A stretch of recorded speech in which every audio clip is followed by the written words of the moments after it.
ہمارے معزز مہمان شیخ محترم شیخ ابو زید ضمیر حفظہ اللہ کریں گے۔ شیخ تشریف لا چکے ہیں۔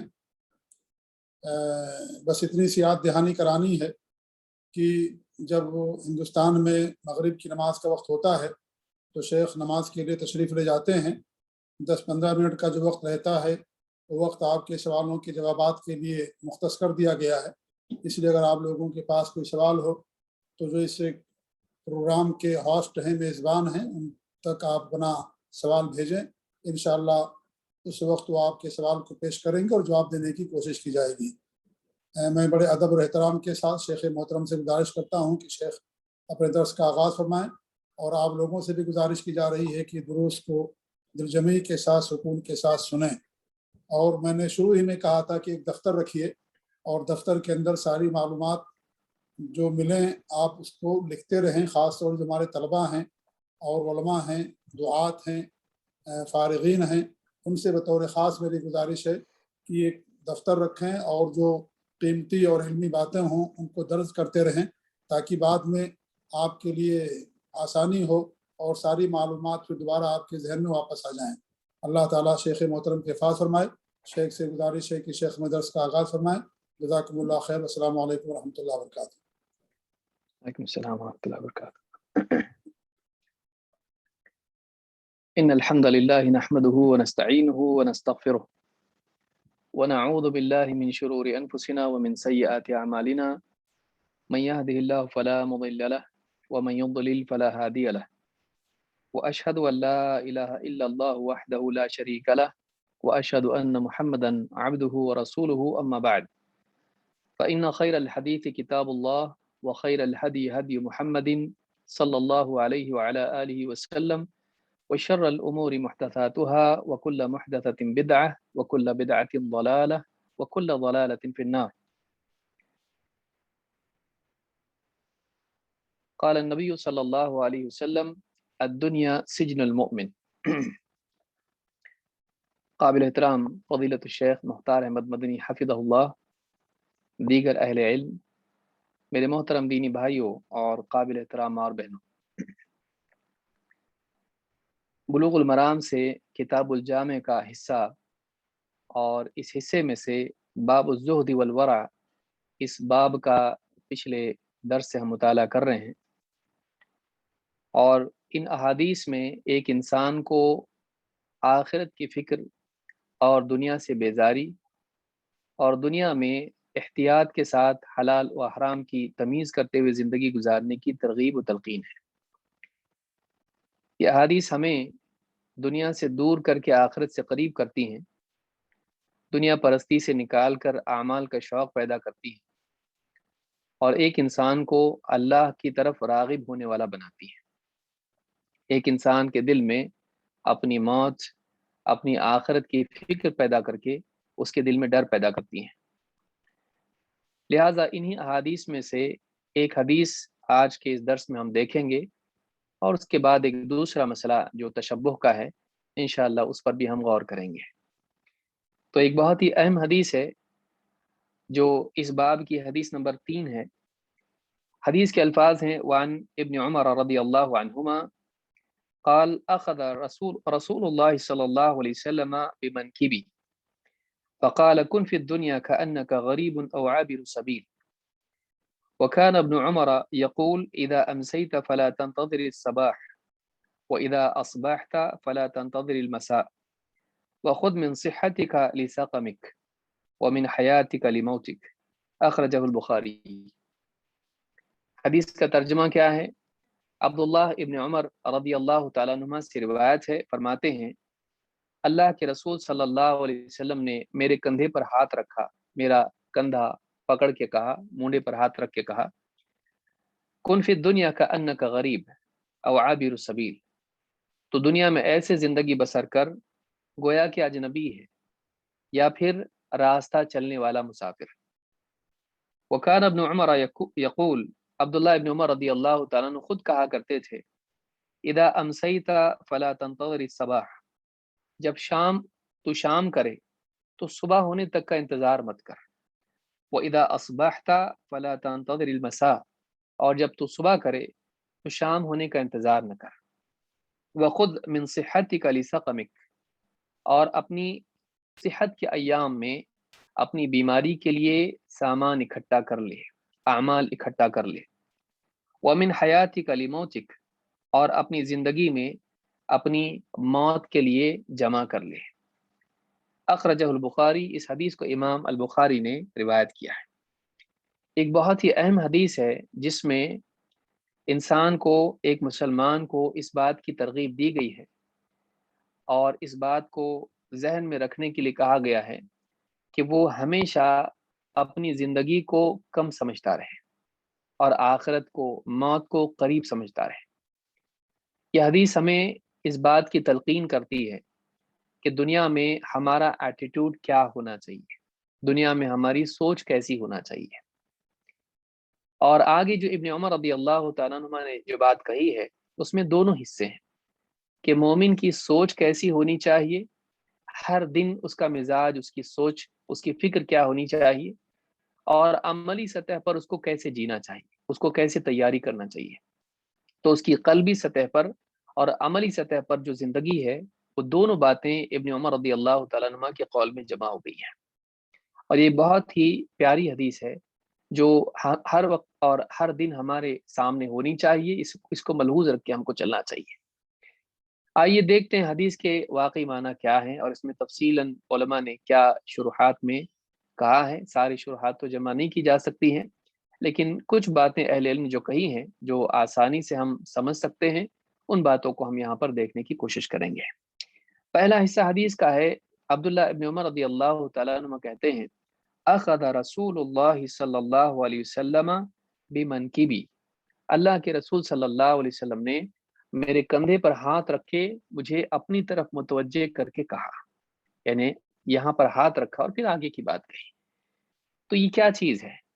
شیخ ابن عثیمین رحمہ اللہ فرماتے ہیں، فمن فوائد الحدیث، اس حدیث کے فوائد میں سے، علمی باتوں میں سے جو سیکھنے کی ہیں، ایک فائدہ یہ بھی ہے کہ ان النبی صلی اللہ علیہ وسلم یستعمل ما فیہ تأکید الخبر والالتفات الیہ، کہ اللہ کے نبی صلی اللہ علیہ وسلم جب کوئی بات بیان کرتے، لوگوں کو کچھ تعلیم دیتے، تو آپ کچھ ایسا کرتے جس سے لوگوں کا دھیان اپنی طرف متوجہ کریں اور اس میں آپ کی بات کی تأکید لوگوں کی سمجھ میں آئے۔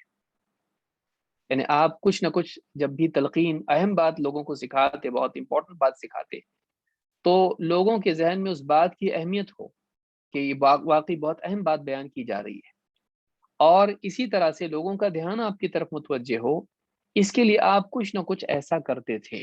کبھی یہ قولاً ہوتا، کبھی عملاً۔ کہتے ہیں اما بالقول و اما بالفعل، کبھی اپنے قول سے اس طرح سے متوجہ کرتے اور کبھی اپنے فعل سے لوگوں کو اپنی طرف مانوس و متوجہ کرتے ہیں۔ ففی حدیث النعمان بن بشیر استعمل القول الا، اس سے پہلے جو حدیث گزری، الا ان فی الجسد مضغہ اذا صلحت صلح الجسد کلہ، تو الا کا جو لفظ ہے، خبردار، دھیان سے سنو، یاد رکھو، متنبہ ہو جاؤ، تو الا کا جو کلمہ ہے اس کے لیے استعمال ہوتا ہے کہ جب ایک انسان کوئی بہت اہم بات بیان کرتا ہے تو لوگوں کو اپنی طرف متوجہ کرنے کے لیے بات سے پہلے یہ لفظ کہتا ہے الا، تو قرآن میں بھی ہے، حدیث میں بھی ہے۔ تو یہاں پر کہتے ہیں کہ کبھی قول سے اپنی طرف آپ متوجہ کرتے، جیسے حدیث جو نعمان ابن بشیر کی گزری اس میں ہے، آپ نے الا کہا۔ اور کہتے ہیں کہ وہ اما ہنا فقد استعمل الفعل، اور یہاں اس حدیث میں دیکھیں تو یہاں پر آپ نے اپنے فعل سے صحابی کو اپنی طرف متوجہ کیا، کندھے پر ہاتھ رکھا اور پھر اپنی طرف متوجہ کر کے بات کی۔ کبھی آپ یہ کرتے تھے کہ کسی کا ہاتھ اپنے ہاتھ میں لے لیتے تھے، جیسے عبداللہ ابن مسعود رضی اللہ تعالیٰ عنہ کو اللہ کے نبی صلی اللہ علیہ وسلم نے تشاہد سکھایا۔ تو اس طرح سے آپ صحابہ کو کبھی ان کا نام لے کر، کبھی یعنی اللہ کا لفظ استعمال کر کے، کبھی ان کا ہاتھ میں لے کر، کبھی کندھے پر ہاتھ رکھ کے، اس طرح سے آپ کسی نہ کسی اعتبار سے قول و فعل سے صحابہ کو اپنی طرف متوجہ کرتے ہیں۔ اس میں ایک ادب یہ بھی ہے کہ ایک معلم کو بھی یوں ہی ہوا میں اپنی بات نہیں کرنا چاہیے۔ اسی طرح سے گھر کا کوئی ذمہ دار ہے، گھر والوں کو کسی اہم بات کی تلقین کر رہا ہے، تو پہلے ضروری ہے کہ جن کو حکم دیا جا رہا ہے جن کو کوئی چیز سکھائی جا رہی ہے، جن کو کسی چیز کی تلقین و تنبیہ کی جا رہی ہے، پہلے ان کو اپنی طرف متوجہ کیا جائے۔ کبھی یہ متوجہ کرنا خوف کے اعتبار سے ہوتا ہے، ڈانٹ کے اعتبار سے، اور کبھی یہ متوجہ کرنا محبت کے اعتبار سے ہوتا ہے، انسیت کے اعتبار سے۔ تو یہ ایک ادب ہے تعلیم کا، اور یہ ایک ادب ہے لوگوں کو واضح و نصیحت کرنے کا۔ تو اس حدیث سے یہ بات ہم کو ملتی ہے کہ آپ نے ہاتھ رکھ کے اس طرح سے کہا۔ کیا الفاظ ہیں حدیث کے، کیا نصیحت آپ صلی اللہ علیہ وسلم نے کی؟ آپ نے فرمایا کن فی الدنیا کانک غریب او عابر سبیل۔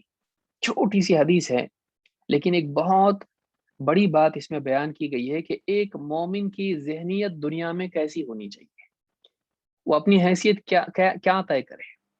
یعنی اس کے ذہن میں دنیا میں رہنے کی، یا دنیا کی بقا ہو، یا اللہ رب العالمین سے لقاء کی اس کو فکر ہو، کس چیز کی فکر اس کو ہو، اس کی چاہت کیا ہو، یہاں رہنا ہے یا اللہ سے ملاقات کرنا ہے۔ وہ اپنے آپ کو یہاں پر ہمیشہ رہنے والا مانتا ہو، یا اپنے آپ کو مسافر کی طرح مانتا ہو جسے اللہ کی طرف بڑھنا ہے، اللہ سے ملاقات کرنا ہے، آخرت میں جانا ہے۔ تو یہ جو چیز ہے انسان کی زندگی میں بدلاؤ لاتی ہے۔ دیکھیے انسان کے اقوال اور اس کے افعال، جو وہ بولتا ہے اور جو کرتا ہے، اس کے پیچھے اس کی سوچ ہوتی ہے۔ جیسی انسان کی سوچ ہوتی ہے ویسے انسان کے اقوال و افعال ہوتے ہیں۔ پچھلی حدیث میں بھی اس کو ہم نے دیکھا، اور یہ حدیث بھی مزید یہ بتاتی ہے کہ انسان کی زندگی، انسان کے جینے کا انداز اس کے سوچنے کے انداز پر مبنی ہوتا ہے۔ کیسا جیے گا اس کا مدار اس پر ہوتا ہے کہ کیسا سوچتا ہے۔ تو ایک مومن کی سوچ دنیا میں کیسی ہونی چاہیے؟ اللہ کے نبی صلی اللہ علیہ وسلم فرماتے ہیں تم دنیا میں ایسے زندگی گزارو جیسے کہ تم ایک اجنبی انسان ہو، نہ کسی سے تمہارا کوئی تعلق ہے، نہ تم کو کوئی پہچانتا ہے، نہ تمہارا کسی سے کوئی ربط و ضبط ہے، ایسے تم دنیا میں رہو جیسے ایک اجنبی ہوتا ہے۔ اس کی تفصیل ہم آگے دیکھیں گے۔ او یا پھر کیسے رہیں، او عابر سبیل، یا پھر ایسے رہو جیسے ایک راستہ چلنے والا مسافر ہوتا ہے۔ یہاں علماء نے کہا کہ او کا جو لفظ ہے، اجنبی کی طرح رہو یا مسافر کی طرح، یہ راوی کا شک نہیں ہے۔ بعض اوقات راوی کو شک ہوتا ہے کہ اللہ کے نبی صلی اللہ علیہ وسلم نے ایسا کہا یا ایسا۔ علماء نے کہا کہ یہ راوی کا شک نہیں ہے، یہ اختیار کے طور پر ہے، یا تو ایسا رہ یا پھر ایسا رہ، یا تو تم یعنی اجنبی کی طرح رہ یا پھر مسافر کی طرح رہ۔ اور علماء نے کہا یہ ترقی کے طور پر ہے، یعنی ادنا سے اعلیٰ کی طرف بتایا گیا ہے کہ تو کم از کم ایسا رہے جیسے اجنبی ہوتا ہے اپنے علاقے میں۔ کسی علاقے میں رہتا ہے آدمی، زیادہ لوگ اس کو پہچانتے نہیں ہیں، الا ماشاء اللہ کوئی پہچانا، ایسا جیتا ہے کوئی آدمی۔ یا کوئی آدمی مسافر کہیں رکا ہوا ہے، پڑاؤ ڈالے ہوئے ہیں، کوئی اس کو پہچانتا نہیں تو وہ رکا ہوا ہے۔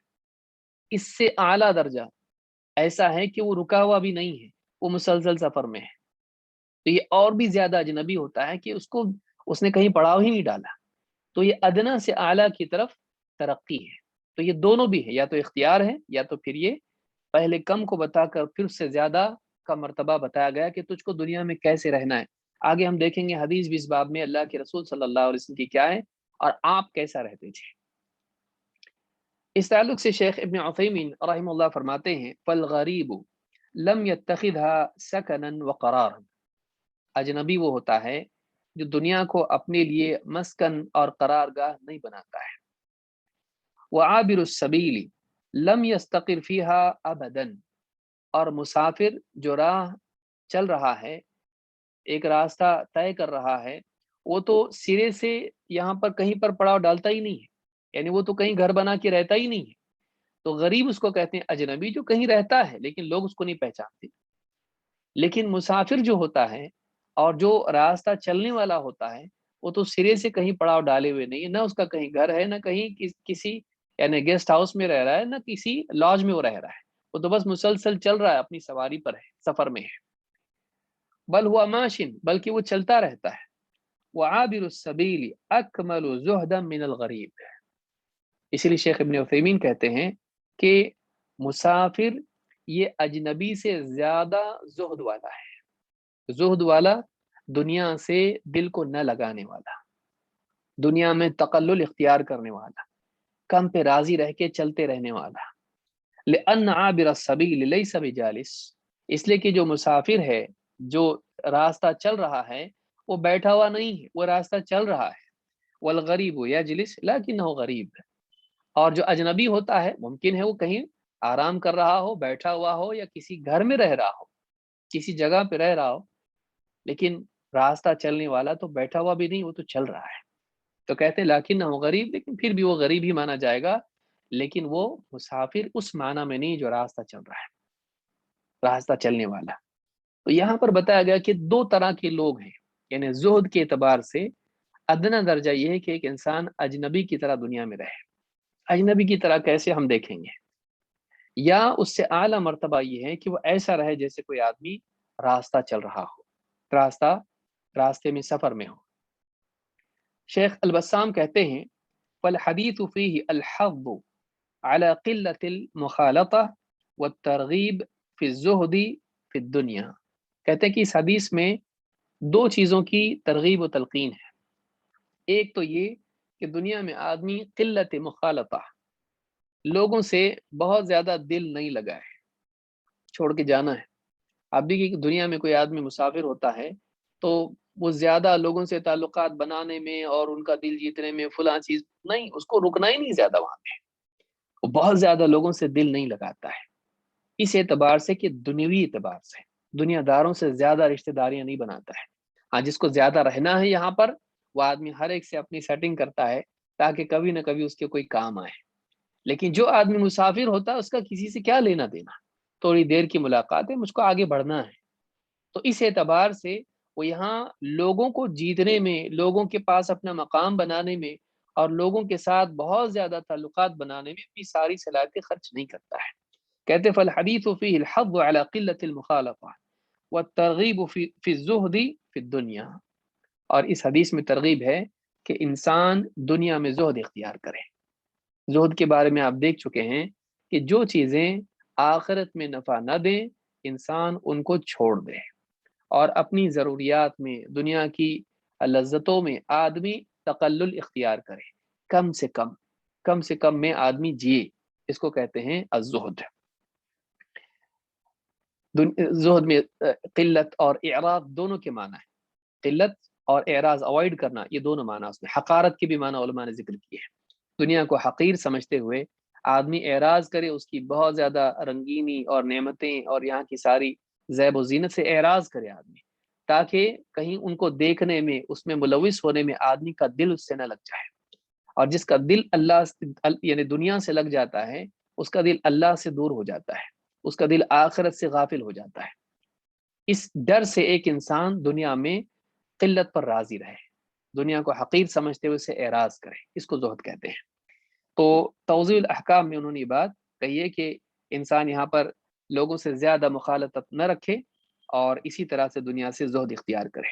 ابن بطال رحم اللہ کہتے ہیں وفي هذه إشارة إلى إيثار الزهد في الدنيا. اس حدیث میں یا اس تعلیم میں، اس تلقین میں اشارہ ہے، اس روایت میں اس طرف اشارہ ہے کہ ایک انسان دنیا میں زہد کو زیادہ ترجیح دے. دنیا میں یہاں پر یعنی سب کچھ بڑی بڑی پراپرٹی بنانا، یہاں پر دل لگا لینا نہیں. آدمی ترجیح اس کو دے کہ نہیں، دنیا میں کم سے کم پر راضی رہو اور جلدی سے آخرت میں جانے کی تیاری کرو. وَأَخْذِ الْبُلْغَةِ مِنْهَا وَالْكَفَافِ. اور جتنا انسان کی ضرورت ہے اور اتنا ہی اختیار کرے جتنے پر اس کا معاملہ چل جاتا ہے، کفایت کے ساتھ میں، جس پہ آدمی کے لیے جو کافی ہو جائے. کفایت کس کو کہتے ہیں؟ نہ ضرورت سے زائد نہ ضرورت سے کم. یہ افضل ہے، یہ افضل ہے. اس سے زیادہ رکھنا حرام نہیں ہے، ضرورت سے زائد رکھنا حرام نہیں، ورنہ زکوٰۃ ہی نہیں ہوتی اسلام میں. ضرورت سے زائد رکھنے پر ہی تو زکوٰۃ ہوتی سال بھر کے بعد. لیکن افضل کیا ہے؟ اور یہ بہت اعلیٰ اور مشکل درجہ ہے جو اللہ کے نیک بندے، انبیاء اور ان کے بعد والے جتنے صالحین ہیں جو یعنی زاہد ہیں، وہ اس کو اختیار کرتے ہیں. تو کہتے ہیں کہ وَأَخْذِ الْبُلْغَةِ مِنْهَا وَالْكَفَافِ فَكَمَا لَا يَحْتَاجُ الْمُسَافِرُ إِلَى أَكْثَرَ مِمَّا يُبَلِّغُهُ إِلَى غَايَةِ سَفَرِهِ فَكَذَلِكَ الْمُؤْمِنُ لَا يَحْتَاجُ فِي الدُّنْيَا إِلَى أَكْثَرَ مِمَّا يُبَلِّغُهُ الْمَحَلَّ. کہتے ہیں جیسے مسافر ہوتا ہے مسافر کیا کرتا ہے؟ پورا گھر کا سامان لے جاتا ہے، یعنی مان لیجیے سفر میں کہیں جا رہا ہے آدمی، تو پورا مال و متاع، سارے برتن، سارے کپڑے اور سارا سارا سب چیز لے جاتا ہے؟ نہیں، سفر میں آدمی کیا کرتا ہے؟ جتنا لگے گا اتنا ہی، جتنا لگتا ہے اتنا ہی، اور بوجھ نہیں ہوگا کہ سفر مشکل ہو جائے گا۔ کیوں؟ بہت سارا بوجھ لے کے میں جب چلوں گا سفر اتنا دشوار ہوگا۔ تو سفر میں آدمی کیا کرتا ہے؟ اتنی ہی چیزیں لیتا ہے جتنی واقعی ضرورت ہے، اور جو ایکسٹرا چیزیں ہیں، زائد چیزیں ہیں، ان کو ڈراپ کر دیتا ہے۔ بہت ساری چیزیں سفر میں آدمی جاتا ہے، سوٹ کیس میں بیوی بھر دیتی ہے، اب یہ کیا کرتا ہے؟ نہیں، اس کی ضرورت نہیں ہے، یہ وزن ہے، یہ خامہ، اتنے جوڑوں کی ضرورت نہیں ہے، اتنے میں ابھی تو آنے والا ہوں، ہفتے میں، 2 دن میں، 3 دن میں آنے والا ہوں، اتنا سارا لے جا کر کیا کروں؟ سفر مشکل ہوگا، بوجھ اٹھا کے پھرنا پڑے گا۔ معلوم ہے کہ دنیا کی متاع نہ صرف انسان کی سوٹ کیس میں بوجھ ہے، بلکہ اس کے قلب اور اس کے ذہن پر بھی بوجھ ہوتا ہے۔ تو ایک انسان کیوں بوجھل ہو جاتا ہے، کیوں تھک جاتا ہے؟ اس کا دل تھک جاتا ہے، اس لیے کہ اس کا دل دنیا میں اٹکا ہوا ہوتا ہے۔ یہ ساری دنیا کی زیب و زینت اور یہاں کے سارے مال و متاع اور یہاں کی سارے ملکیت کا بوجھ وہ لے کے چلتا رہتا ہے، اس وجہ سے بوجھل ہو جاتا ہے۔ لیکن اللہ والے ہلکے پھلکے رہتے ہیں۔ اللہ کے نبی صلی اللہ علیہ وسلم کو دیکھیے، صحابہ کو دیکھیے اور اسلاف کو دیکھیے، ہلکے پھلکے رہتے ہیں، تو ان کا دنیا کا جو سفر ہے وہ آسان ہو جاتا ہے۔ تو یہاں پر کہا کہ جیسے ایک مسافر ہوتا ہے، بہت سارا اپنے سفر میں بہت کچھ لے کے نہیں جاتا ہے، جتنی ضرورت اتنا ہی لے جاتا ہے۔ اسی طرح سے مومن بھی، فَكَذَلِكَ الْمُؤْمِنُ لَا يَحْتَاجُ فِي الدُّنْيَا إِلَىٰ أَكْثَرَ مِمَّا يُبَلِّغُهُ الْمَحَلِّ، ایک مومن بھی اپنی منزل تک پہنچنے کے لیے جتنا درکار ہے بس اتنا ہی ساتھ لے کر چلتا ہے۔ یہ بات یعنی سبل السلام میں الصنعانی نے ابن بطال کی نقل کی ہے۔ علامہ صنعانی اس کے بارے میں کہتے ہیں، اور بہت عمدہ بات انہوں نے کہا کہ الغریب قد یستوطن بلدا بخلاف عابر السبیل، راستہ چلنے والا اس کے برخلاف اجنبی کہیں نہ کہیں اپنا وطن بنا لیتا ہے۔ ٹھیک ہے، کوئی آدمی کسی بستی میں جا بسا، زیادہ لوگ اس کو پہچانتے نہیں ہیں، صبح کام پہ جاتا ہے، شام کو آتا ہے، کسی سے نہ ملتا ہے نہ کچھ، اجنبی ہے وہ، لیکن کہیں رہتا تو ہے۔ لیکن کوئی آدمی سفر میں ہے، وہ تو کہیں رہتا بھی نہیں ہے، وہ تو بس راستے پر چلتا ہے، ایک سے دوسری جو ہے پڑاؤ ڈال کے پھر نکل جاتا ہے، زیادہ رکتا نہیں کہیں۔ وطن کسی علاقے کو وطن نہیں بناتا۔ فَهَمُّهُ قَطْعُ الْمَسَافَةِ إِلَى مَقْصِدِهِ، کہتے اس کی فکر کیا ہوتی مسافر کی؟ کہ منزلیں قطع کرتا چلا جائے، ایک کے بعد ایک جو ہے علاقوں سے نکلتے نکلتے کہاں؟ جہاں اس کا مقصود ہے، جہاں اس کی منزل ہے، وہاں تک پہنچ جائے۔ وَالْمَقْصِدُ هُنَا إِلَى اللَّهِ، کہتے مومن کا مقصد یہاں کیا ہے، کہاں پہنچنا ہے؟ وَأَنَّ إِلَى رَبِّكَ الْمُنْتَهَى، آخر پہنچنا تجھ کو کہاں ہے؟ مومن کہاں پہنچنا چاہتا ہے؟ کس کے قریب ہونا چاہتا ہے؟ کس تک پہنچنا چاہتا ہے؟ فَفِرُّوا إِلَى اللَّهِ وَسَارِعُوا إِلَى مَغْفِرَةٍ مِّن رَبِّكُمْ وَجَنَّةٍ عَرْضُهَا السَّمَاوَاتُ وَالْأَرْضُ۔ تو مومن کہاں پہنچنا چاہتا ہے؟ وہ کون سے سفر میں ہے؟ اس کی منزل کیا ہے؟ اس کی منزل دنیا کا عہدہ ہے، اس کی منزل حکومت ہے، اس کی منزل مال و دولت میں کوئی بہت بڑا یعنی دنیا کا مالدار بن جانا ہے، یا اس کی منزل کیا ہے؟ دنیا میں شہرت پانا ہے؟ نہیں، اس کی منزل اللہ کو پانا ہے، اس کی منزل اللہ تک پہنچنا ہے، اس کی منزل جنت ہے، جنت میں اللہ کا دیدار ہے۔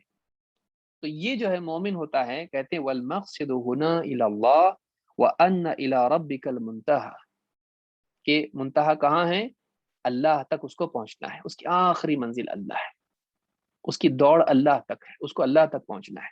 تو ایک مومن جو ہے دنیا میں، سورہ نجم کی آیت نمبر 42 میں یہ بات اللہ نے بیان کی ہے کہ سارے بندوں کا منتہا اللہ تک ہے، اللہ تک پہنچنا ہے سب کو۔ سارے لوگ یعنی ہم کیا کہتے ہیں؟ انا للہ و انا الیہ راجعون، ہم اللہ ہی کے تو ہیں اور اللہ ہی کے پاس ہم کو لوٹ کر جانا ہے۔ تو ایک انسان کو پلٹ کے اللہ کے پاس جانا ہے، لیکن مومن نیک اور گناہگار اور مومن کافر سب کو اللہ کی طرف جانا ہے۔ مومن خود چاہتا ہے کہ اللہ تک پہنچے، اپنے اعمال کے ذریعے سے، اپنے ایمان کے ذریعے سے اللہ کا قرب پائے۔ تو اللہ سے جب اس کی ملاقات ہو تو مجرم کے طور پر اللہ سے نہ ملے، بلکہ وہ انعام کے شوق کے ساتھ اللہ تعالیٰ سے ملے، کہ وہ اللہ تعالیٰ سے امید رکھ کے اللہ سے ملے، کہ اس کی زندگی کے بدلے اللہ تعالیٰ اپنا دیدار، اپنا قرب اس کا عطا کرے، دنیا میں بھی اور آخرت میں بھی، اور پھر انعامات اس پر اور زیادہ، وہاں کی لذتیں اور زیادہ۔ کیوں؟ اس لیے کہ اس نے یہاں کی لذتوں کو اللہ کی خاطر ترک کیا، خصوصاً حرام لذتوں کو، اور بہت ساری حلال لذتوں کو بھی، اس لیے کہ وہ اس کو غافل کرنے والی تھی۔ اس نے اپنے آپ کو بس ضرورت کے بقدر اس میں لگایا، لیکن اس کی لذت کیا تھی؟ اس کی لذت اللہ تعالیٰ کی عبادت، اللہ کا قرب اللہ سے۔ وَرَجُلٌ ذَكَرَ اللَّهَ فَفَاضَتْ عَيْنَاهُ وَرَجُلٌ ذَكَرَ اللَّهَ خَالِيًا فَفَاضَتْ عَيْنَاهُ، اس کی تنہائیاں بھی اللہ رب العالمین کی اس کے قرب اور اس کی مناجات سے منور اور معمور تھی، اس کی لذت اسی میں تھی۔ اسی لیے رات میں اللہ کے رسول صلی اللہ علیہ وسلم نماز پڑھ رہے ہیں اور پاؤں میں ورم آ رہا ہے، لمبی لمبی رکعتیں پڑھ رہے ہیں۔ حضرت حذیفہ کی حدیث دیکھیے آپ کہ سورہ بقرہ شروع کر دی، مکمل کی، سورہ نساء پڑھنی شروع کر دی، سورہ نساء مکمل کر کے آل عمران پڑھنی شروع، اسی ترتیب سے حدیث میں آیا ہے، آل عمران پڑھنی شروع کی، اور اس کے بعد رکوع میں گیا۔ آپ سوچئے 286 آیتیں، 176 آیتیں، 200 آیتیں، آدمی یعنی کتنی لمبی نماز ہے۔ تو یہ لذت کیوں مل رہی ہے؟ اللہ سے قرب، اللہ کا تعلق، تو اس کی چاہت یہ ہے، دنیا کی چاہت نہیں ہے اس کو۔ جتنا کمال درجے کا ایمان ہوگا اتنی کمال درجے کی یہ اللہ کی طرف تڑپ انسان میں پیدا ہوگی۔ اللہ ہم سب کو بھی نصیب فرمائے۔ شیخ ابن عثیمین رحمہ اللہ فرماتے ہیں وَلَقَدْ سَمِعْتُ كَلَامًا لِبَعْضِ الْعُلَمَاء، بہت عجیب بات شیخ ابن عثیمین نے کہی، اس کو یاد رکھنا چاہیے۔ کہتے میں نے بعض اہل علم سے بات سنی ہے، یقول وہ کہتے تھے اجعل المال لك كالحمار الذي تركبه، یہ جو تیرا مال ہے، اس مال کی حیثیت تو اپنے پاس ایک گدھے کی طرح رکھ، یعنی سواری کی طرح، جس پر تو سوار ہو کے کہیں جا سکے۔ وہ اس کا کام کیا ہے؟ اس کا کام اتنا ہے کہ تجھ کو کہیں پہنچائے، وہ تیری منزل نہیں ہے، تیری سواری تیری منزل نہیں ہے، وہ تیرا مقصود نہیں ہے، وہ ذریعہ ہے کہیں اور پہنچانے کے لیے، تو اسی کو ذریعہ مت بنا۔ مجھ کو میرے گدھے تک پہنچنا ہے، یہ مقصود ہے تیرا؟ مجھ کو میری سواری تک پہنچنا ہے، بس یہ تیری منزل ہے؟ نہیں، تیری سواری تجھے کہیں پہنچانے والی، اس کی حیثیت وہ ہے، اصل مقصود کچھ اور ہے، تیری سواری تیری منزل نہیں ہے۔ کہتے ہیں اجعل المال لك كالحمار الذي تركبه، تو مال کو ایسا بنا کہ تیرا مال تیرا مقصود نہیں ہے، اس مال کے ذریعے سے تو حقوق ادا کرے گا، اس مال کے ذریعے سے تو اللہ کی راہ میں خرچ کر کے اللہ کا قرب حاصل کرے گا، اس مال کے ذریعے سے تو اپنی ضروریات پوری کر کے لوگوں کے سامنے ہاتھ پھیلانے سے تو محفوظ رہے گا۔ تو اس مال کو تو اپنے لیے سواری کی طرح بنا جو منزل تک تجھ کو پہنچاتی ہے۔ فی نفسی ہی وہ مطلوب نہیں ہے، فی نفسی ہی تیری دوڑ اس کے لیے نہیں ہونا چاہیے، وہی مقصود نہیں بننا چاہیے۔ اور کہتے ہیں کہ او کل خلاء الذی تقضی فیہ حاجتک، یا پھر تو بیت الخلاء کی طرح اس کو بنا جس میں جا کے تو اپنی ضرورت پوری کرتا ہے، بس جیسے ضرورت پوری ہو گئی باہر آ گیا۔ کوئی آدمی آپ نے دیکھا بیت الخلاء میں جا کے بیٹھا رہے گا آدمی، بس فری ہوں تو میں یہاں کے بیٹھا ہوں؟ نہیں، کوئی آدمی دل بہلانے کے لیے بیت الخلاء میں نہیں جاتا ہے، وہاں اپنی ضرورت پوری کرنے کے لیے جاتا ہے۔ قدرے دل میں کراہت بھی ہوتی ہے، لیکن کیا کرے، ضرورت تو پوری کرنی ہے، وہ ضروری بھی ہے، لیکن دل وہاں پر بقا نہیں چاہتا ہے۔ آدمی جاتا ہے، ضرورت پوری کرتا ہے، جیسے ہی ضرورت پوری ہوئی اس کے بعد آپ بتائیے کون رکتا ہے وہاں پر؟ جیسی ضرورت پوری ہوئی فوراً آدمی باہر نکل آتا ہے۔ بس دنیا تیرے لیے ایسی ہونا چاہیے، مال کو تو ایسا بنا کہ وہ تیری حاجت بنے، تیری مجبوری بنے، تیرا مقصود نہ بنے، تیرا مقصود نہ بنے۔ یعنی معناہ لا یہمک منہا الا ما تقضی به حاجتک، تقضی به حاجتک فقط۔ کہتے ہیں معنی یہ ہے کہ بس تیری فکر مال کے سلسلے میں اتنی ہونی چاہیے جتنے سے تیری ضرورت پوری ہوتی ہے، اسی کو تو اپنا سب کچھ مت بنا لے۔ بھائی مال ہے تو سب کچھ ہے، مال نہیں تو کچھ بھی نہیں، اس لیے پوری صلاحیت سچ جھوٹ حلال حرام چوری دھوکہ غبن خیانت سب کچھ کر کے کسی طرح سے مال مل جائے، یہ دنیا کی چابی ہے۔ اگر ایسا مال مل گیا تو تیرے لیے جہنم کی چابی بن گئی ہے۔ آدمی کو چاہیے کہ وہ مال کو اپنی ضرورت بنائے، اپنا مقصود نہ بنائے۔ اسی طرح سے شیخ ابن عثیمین رحمہ اللہ فرماتے ہیں کہ وهو إشارة إلى أن الإنسان ينبغي أن يبتعد عن أهل الدنيا وأن يكون بينهم كالغريب، یعنی غریب بنے، اجنبی کس کے؟ رشتہ داروں کے ساتھ بیوی بچوں کے ساتھ اجنبی بنے؟ نہیں، دنیا داروں کے ساتھ، دنیا داروں کے ساتھ اس کا معاملہ ایسا ہو جیسے اجنبی کا ہوتا ہے۔ کہتے ہیں کہ وہو اشارۃ الی ان الانسان ینبغی ان یبتعد عن اہل الدنیا، دنیا والوں سے وہ کیسا رہے؟ اجنبی کی طرح رہے، دوری اختیار کرے دنیا داروں سے۔ وان یکون بینہم کالغریب، اور ان کے درمیان وہ اجنبی کی طرح جیے۔ او کرجل عابر سبیل لا یرید المکث، یہ اہم ہے کہ وہ ایک مسافر کی طرح رہے جو ہمیشگی اور قرار نہیں چاہتا ہے۔ اس کا مطلب یہ نہیں کہ وہ ہمیشہ رہے، اس کو کبھی نہ کبھی جانا ہے، اس کے ذہن پر ہمیشہ غالب رہتا ہے مجھے یہاں ہمیشہ رہنا نہیں ہے، جیسے مسافر کو ہوتا ہے۔ ایک آدمی یہاں سے سعودی بھی چلا گیا، ایک آدمی یہاں سے مختلف امریکہ گیا، کینیڈا گیا، فلاں ملک گیا، بزنس کے لیے گیا، دبئی گیا، اس کے ذہن میں ہمیشہ بیک آف دا مائنڈ اس کے ہمیشہ ہوتا ہے کہ میں یہاں ہمیشہ رہنے کے لیے نہیں آیا۔ بڑی بڑی پراپرٹی وہ نہیں بناتا وہاں پہ، وہ سارے خرچے وہاں نہیں کر لیتا، وہاں لذتوں میں نہیں وہ رہتا ہے، بلکہ پیسہ بچا کے گھر والوں کو بھیجتا ہے۔ اس کی فکر گھر کی ہوتی ہے، وہاں کی نہیں۔ اسی طرح سے مومن سب کچھ دنیا میں لٹا کے یہاں کی لذتوں کے پیچھے نہیں دوڑتا ہے، بلکہ وہ آخرت کی لذت کے لیے دنیا کی لذتوں کو قربان کرتا ہے، اس کا مقصود آخرت ہوتا ہے۔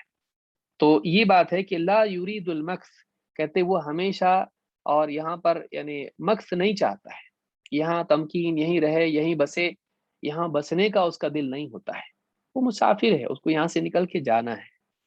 حسن بصری رحمۃ اللہ علیہ فرماتے ہیں المؤمن فی الدنیا کالغریب، مومن دنیا میں اجنبی کی طرح ہوتا ہے، لا یجزع من ذلها ولا ينافس فی عزها، یہ بھی ایک معنی اس کے ہے۔ کہتے مومن دنیا میں اجنبی کی طرح ہوتا ہے، یا جیسے ایک مسافر ہوتا ہے، اجنبی ہوتا ہے، کوئی اس کو پہچانتا نہیں۔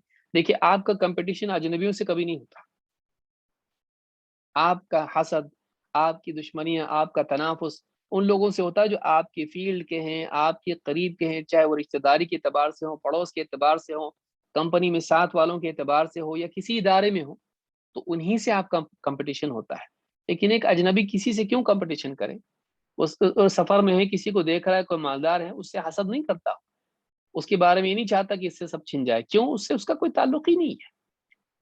اور اسی طرح سے مسافر کسی سفر میں جب ہوتا ہے، ایک مسافر ہوتا ہے، تو وہاں کی تکلیفیں بھی برداشت کر لیتا ہے، ذلت برداشت کر لیتا ہے، پلیٹ فارم پہ سویا ہوا ہے، ایئرپورٹ پہ یوں ہی غراٹے منہ کھول کے لیٹا ہوا ہے، کوئی اس کو کوئی پریشانی نہیں ہوتی ہے، یعنی اس کے لیے کوئی شرمندگی اس کو نہیں ہوتی، کسی طرح سے کپڑے کیسے بھی پہنا ہوا ہے، کچھ بھی، اس کو جلدی گھر کو پہنچنا ہوتا ہے۔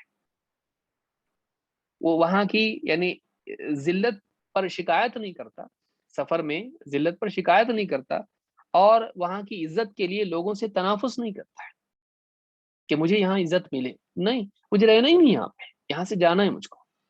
تو لوگوں سے وہ مقابلہ آرائی نہیں کرتا، اور شکایت اور تنافس یہ چیزیں آدمی سے ختم ہو جاتی ہیں جب آدمی بقا نہیں ہے سوچ لیتا ہے۔ جب ایک انسان اپنے دل میں سوچ لے یہاں رہنا تھوڑی ہے، آپ دیکھیے تھوڑی دیر کے لیے آپ کسی کو ڈاکٹر بتا دے آپ ایک مہینے کے، ایک ہفتے کے مہمان ہے، بس ختم، آدمی کا کیا حال ہو جائے گا؟ ساری دشمنیاں ختم، فون کر کر کے سب کو آدمی کہے گا بھائی کچھ بھول چاک یعنی کچھ غلطی ہو گئی مجھ سے، معاف کر دو، مجھ سے معاف کر دو مجھ کو۔ آدمی جتنی دشمنیاں سب کافور ہو جائیں گی، ساری تمنائیں کیا کیا دنیا میں بڑے بڑے پلاننگ سب بھول جائے گا، ہفتے بھر کا سوچے گا آدمی۔ جب آدمی یہاں ہمیشہ نہیں رہنا ہے سوچتا ہے، تو آدمی کے لیے اس کے سارے بوجھ ہلکے ہو جاتے ہیں، آدمی کے سارے ذہنی تناؤ ختم ہو جاتے ہیں۔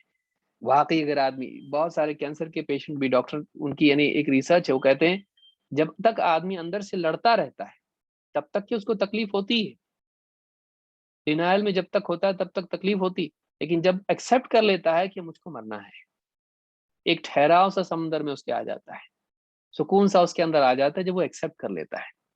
پھر اس کے اخلاق، لوگوں سے ملنا جلنا، لوگوں سے بات چیت، وہ کسی کو دل دکھانا نہیں چاہتا، ہر آدمی سے اچھا رہتا ہے، معاف کرتا ہے، معافی مانگ لیتا ہے، سب کچھ صحیح ہو جاتا ہے اس کا۔ کیوں؟ زیادہ رہنا نہیں یہاں پر، ہمیشہ نہیں رہنا ہے۔ معجم الاعرابی میں حسن بصری رحمۃ اللہ علیہ کا قول یہاں پر ذکر کیا ہے۔ میں سمجھتا ہوں وقت ہو گیا یہاں پر نماز کا، اب چونکہ وقت پیچھے جا رہا ہے اس لیے بہت جلدی وقت ہو جا رہا ہے، تو انشاءاللہ ہم نماز کے فوراً بعد ابھی بقیہ باتیں مکمل کریں گے.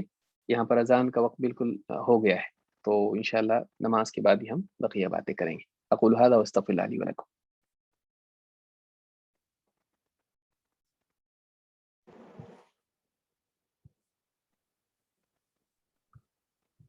جزاکم اللہ خیر الجزا، بارک اللہ فیکم.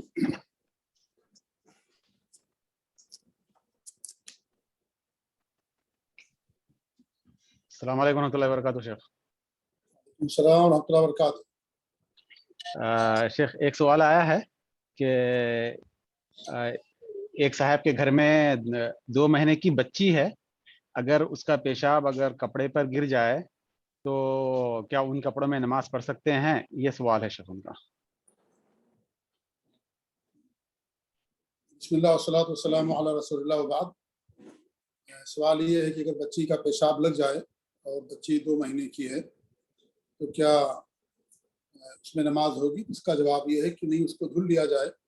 اللہ کے رسول صلی اللہ علیہ وسلم کی حدیث ہے کہ بچی کے پیشاب کو دھل لیا جائے اور بچے کے پیشاب پہ چھینٹے مار دیے جائیں. بچہ جب تک اس کی خوراک دودھ ہے، اور جب بچہ بھی بڑا ہو گیا اور اس کی خوراک چاول اور گیہوں اور عام غذا ہو گئی جو عام لوگوں کی ہوتی ہے، تو اس کو بھی دھلا جائے گا. تو وہ بچی کے پیشاب پر کو دھلنا ہے اور بچے کے پیشاب پر چھینٹے مارنا ہے. جی جی جزاک اللہ خیر شیخ.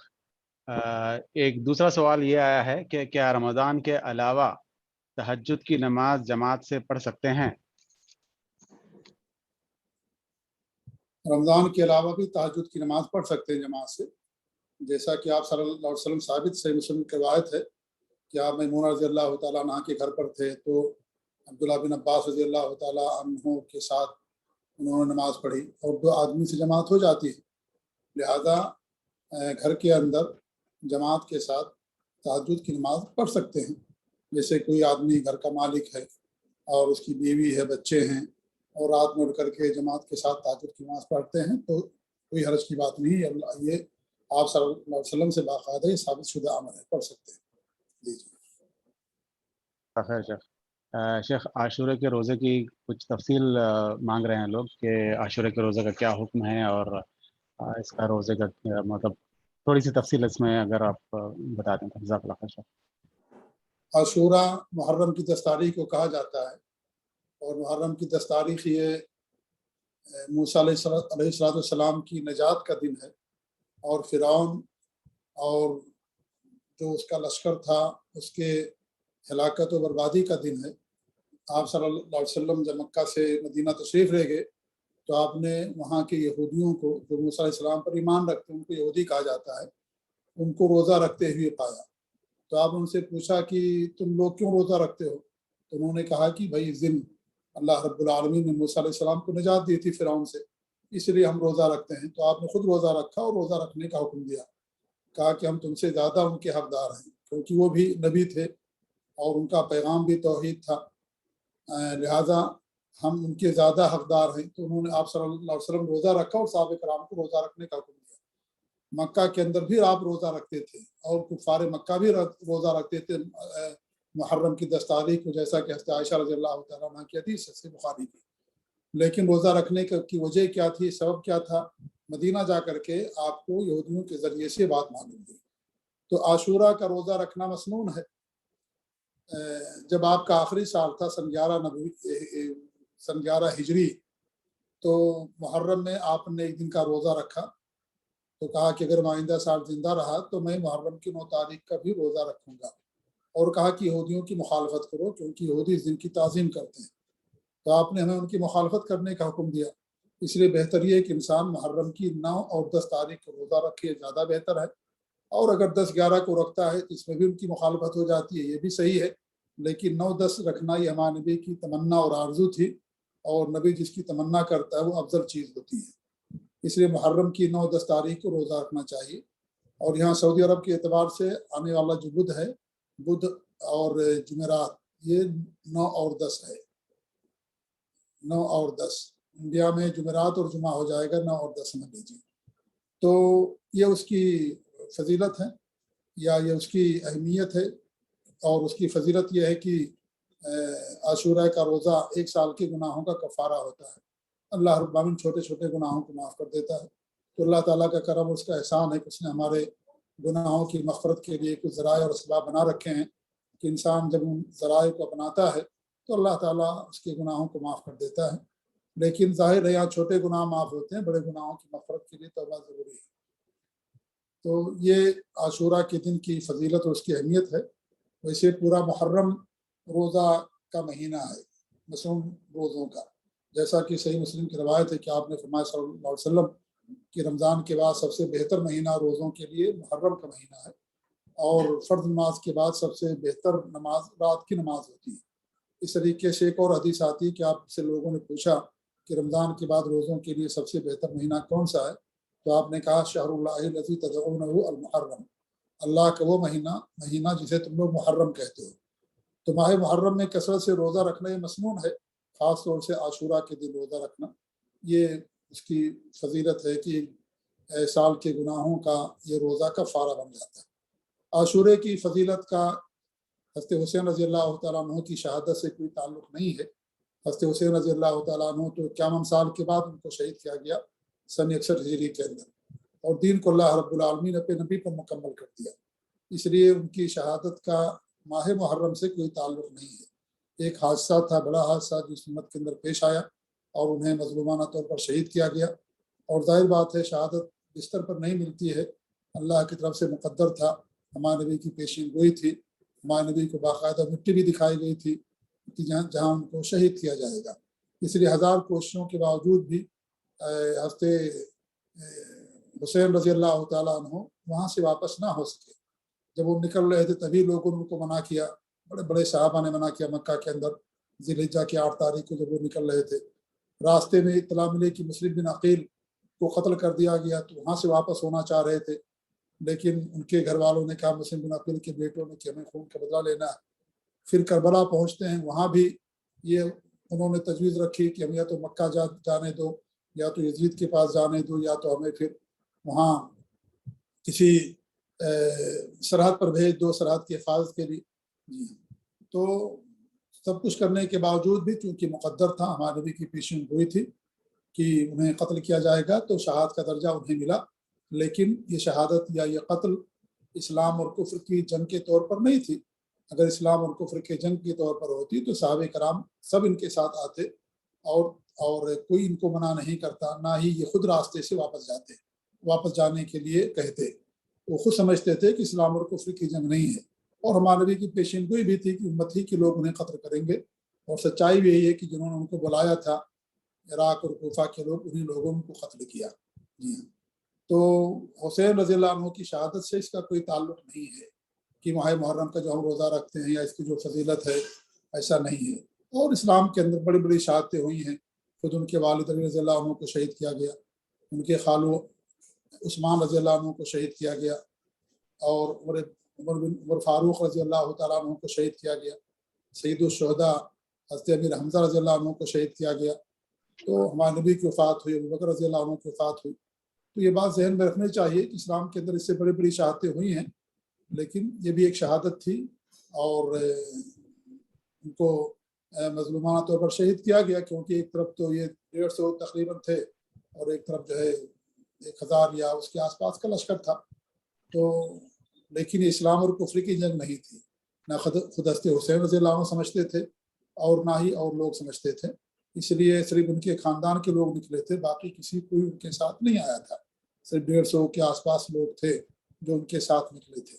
جی ہاں، تو یہ باتیں بھی انسان کو ذہن رکھنی چاہیے، کیونکہ ہمارے یہاں جو روافظ ہیں وہ ایسی باتیں گڑ گڑ کے بیان کرتے ہیں حسین رضی اللہ عنہ کے تعلق سے، اور پھر یزید کے تعلق سے، پھر صحابہ کے تعلق سے، نعوذ باللہ، جو ہے سب وہ جھوٹی اور من گھڑت باتیں ہیں، اور وہ سب باتیں نہ تاریخ سے سمجھن ثابت ہے، اور اکثر باتیں کتاب و سنت اور منہج سلف اور کے خلاف ساری باتیں ہوتی ہیں۔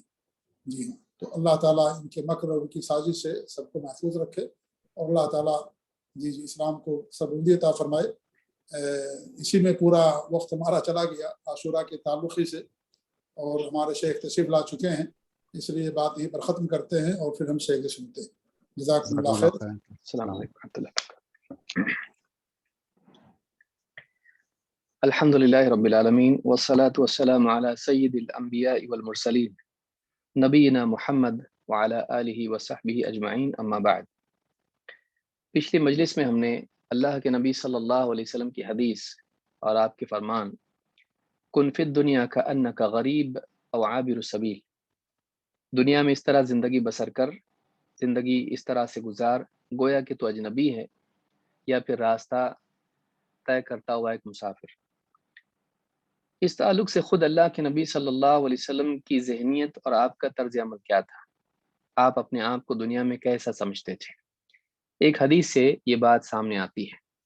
عبداللہ ابن مسعود رضی اللہ تعالیٰ عنہ فرماتے ہیں، نام رسول اللہ صلی اللہ علیہ وسلم علی حصیر، اللہ کے رسول صلی اللہ علیہ وسلم نے ایک بوریے پر آرام کیا، ایک بوریے پر آپ سوئے. فقام وقد اثر فی جنبہ، جب آپ بیدار ہوئے تو اس بوریے پر اس کی سختی کی وجہ سے آپ کے بدن پر اس کے نشان بن گئے. فقلنا یا رسول اللہ لو اتخذنا لک وطاء، ہم نے اللہ کے رسول صلی اللہ علیہ وسلم سے عرض کیا کہ اللہ کے رسول، کاش کہ ہم آپ کے لیے ایک اچھا سا بچھونا بنا لیتے، یعنی نرم بچھونا آپ کے لیے رکھتے تاکہ آپ اس پر آرام کرتے. فقال ما لی وللدنیا، آپ نے کہا میں اور میرا دنیا سے کیا لینا، میرا دنیا سے کیا تعلق، کہاں میں اور کہاں دنیا. ما انا فی الدنیا الا کراکب، دنیا میں میری حیثیت ایسی ہے جیسے ایک سوار ہو. استظل تحت شجرۃ ثم راح وترکها، دنیا میں میری مثال ایسی ہے جیسے ایک سوار ہو کہ وہ تھوڑی دیر کے لیے ایک پیڑ کے نیچے سائے میں آرام کے لیے ٹھہر گیا اور پھر اس کے بعد واپس اپنے سفر پر نکل گیا اور اس پیڑ کو، اس سائے کو چھوڑ دیا. اس حدیث کو امام احمد، ترمذی، ابن ماجہ، حاکم سب نے روایت کیا ہے. صحیح الجامع صغیر حدیث نمبر 5668 پر یہ حدیث موجود ہے اور حدیث صحیح ہے. اس حدیث میں اللہ کے نبی صلی اللہ علیہ وسلم نے خود اپنے بارے میں بتایا کہ آپ دنیا میں اپنے کو کیسا سمجھتے تھے، اور ایک مومن کے لیے رسول اکرم صلی اللہ علیہ وسلم کا اسوہ سب سے بہترین اسوہ ہے، اسی میں نجات اور کامیابی ہے. لقد کان لکم فی رسول اللہ اسوۃ حسنہ، اللہ کے رسول صلی اللہ علیہ وسلم دنیا میں کم سے کم کھانا، کم سے کم پہننا اور کم سے کم دنیا کے اعتبار سے آرام کرنا، بچھونا بھی آپ کا بوریے والا، گھر کے اندر ساز و سامان نہیں. آج ہمارے پاس سب کچھ ہے لیکن ہمارے پاس ایک اور چیز ہے اور وہ شکایت ہے. ہمارے پاس ایک اور چیز ہے، وہ حرص ہے، تمنائیں ہیں. اللہ کے نبی صلی اللہ علیہ وسلم کے پاس کچھ نہیں تھا، اس کے باوجود آپ صلی اللہ علیہ وسلم اللہ سے راضی تھے. حضرت عمر رضی اللہ تعالیٰ عنہ جب آپ کے گھر میں گئے اور دیکھ کر رونے لگے کہ آپ کے گھر میں کچھ بھی نہیں ہے، چھوٹی موٹی چیزیں آپ کے پاس ہیں، دباغت دیا ہوا چمڑا لٹکا ہوا ہے، وہاں پر کونے میں کچھ تھوڑا سا اناج پڑا ہوا ہے، اور بس چھوٹے موٹی چیزیں دنیا کی ہیں، بہت مختصر سا ساز و سامان گھر کا ہے. لیکن جب رونے لگے تو کہا اے عمر کیوں روتے ہو؟ تو میں نے کہا اللہ کے رسول، قیصر اور کسریٰ ثمار و انہار میں ہے، دنیا کی زیب و زینت میں ہے، باغوں میں ٹہل رہے ہیں اور نہروں میں جی رہے ہیں، اور آپ وانت رسول اللہ، اور آپ اللہ کے رسول ہیں، اور آپ کا حال یہ جو میں آپ کے گھر میں دیکھ رہا ہوں. آپ نے کہا کہ اے عمر، کیا تم اس بات کو پسند نہیں کرتے، کیا تم اس بات سے راضی نہیں ہو کہ ان کے لیے دنیا ہو اور ہمارے لیے آخرت؟ کہا کہ ہاں اللہ کے رسول، میں اس سے راضی ہوں.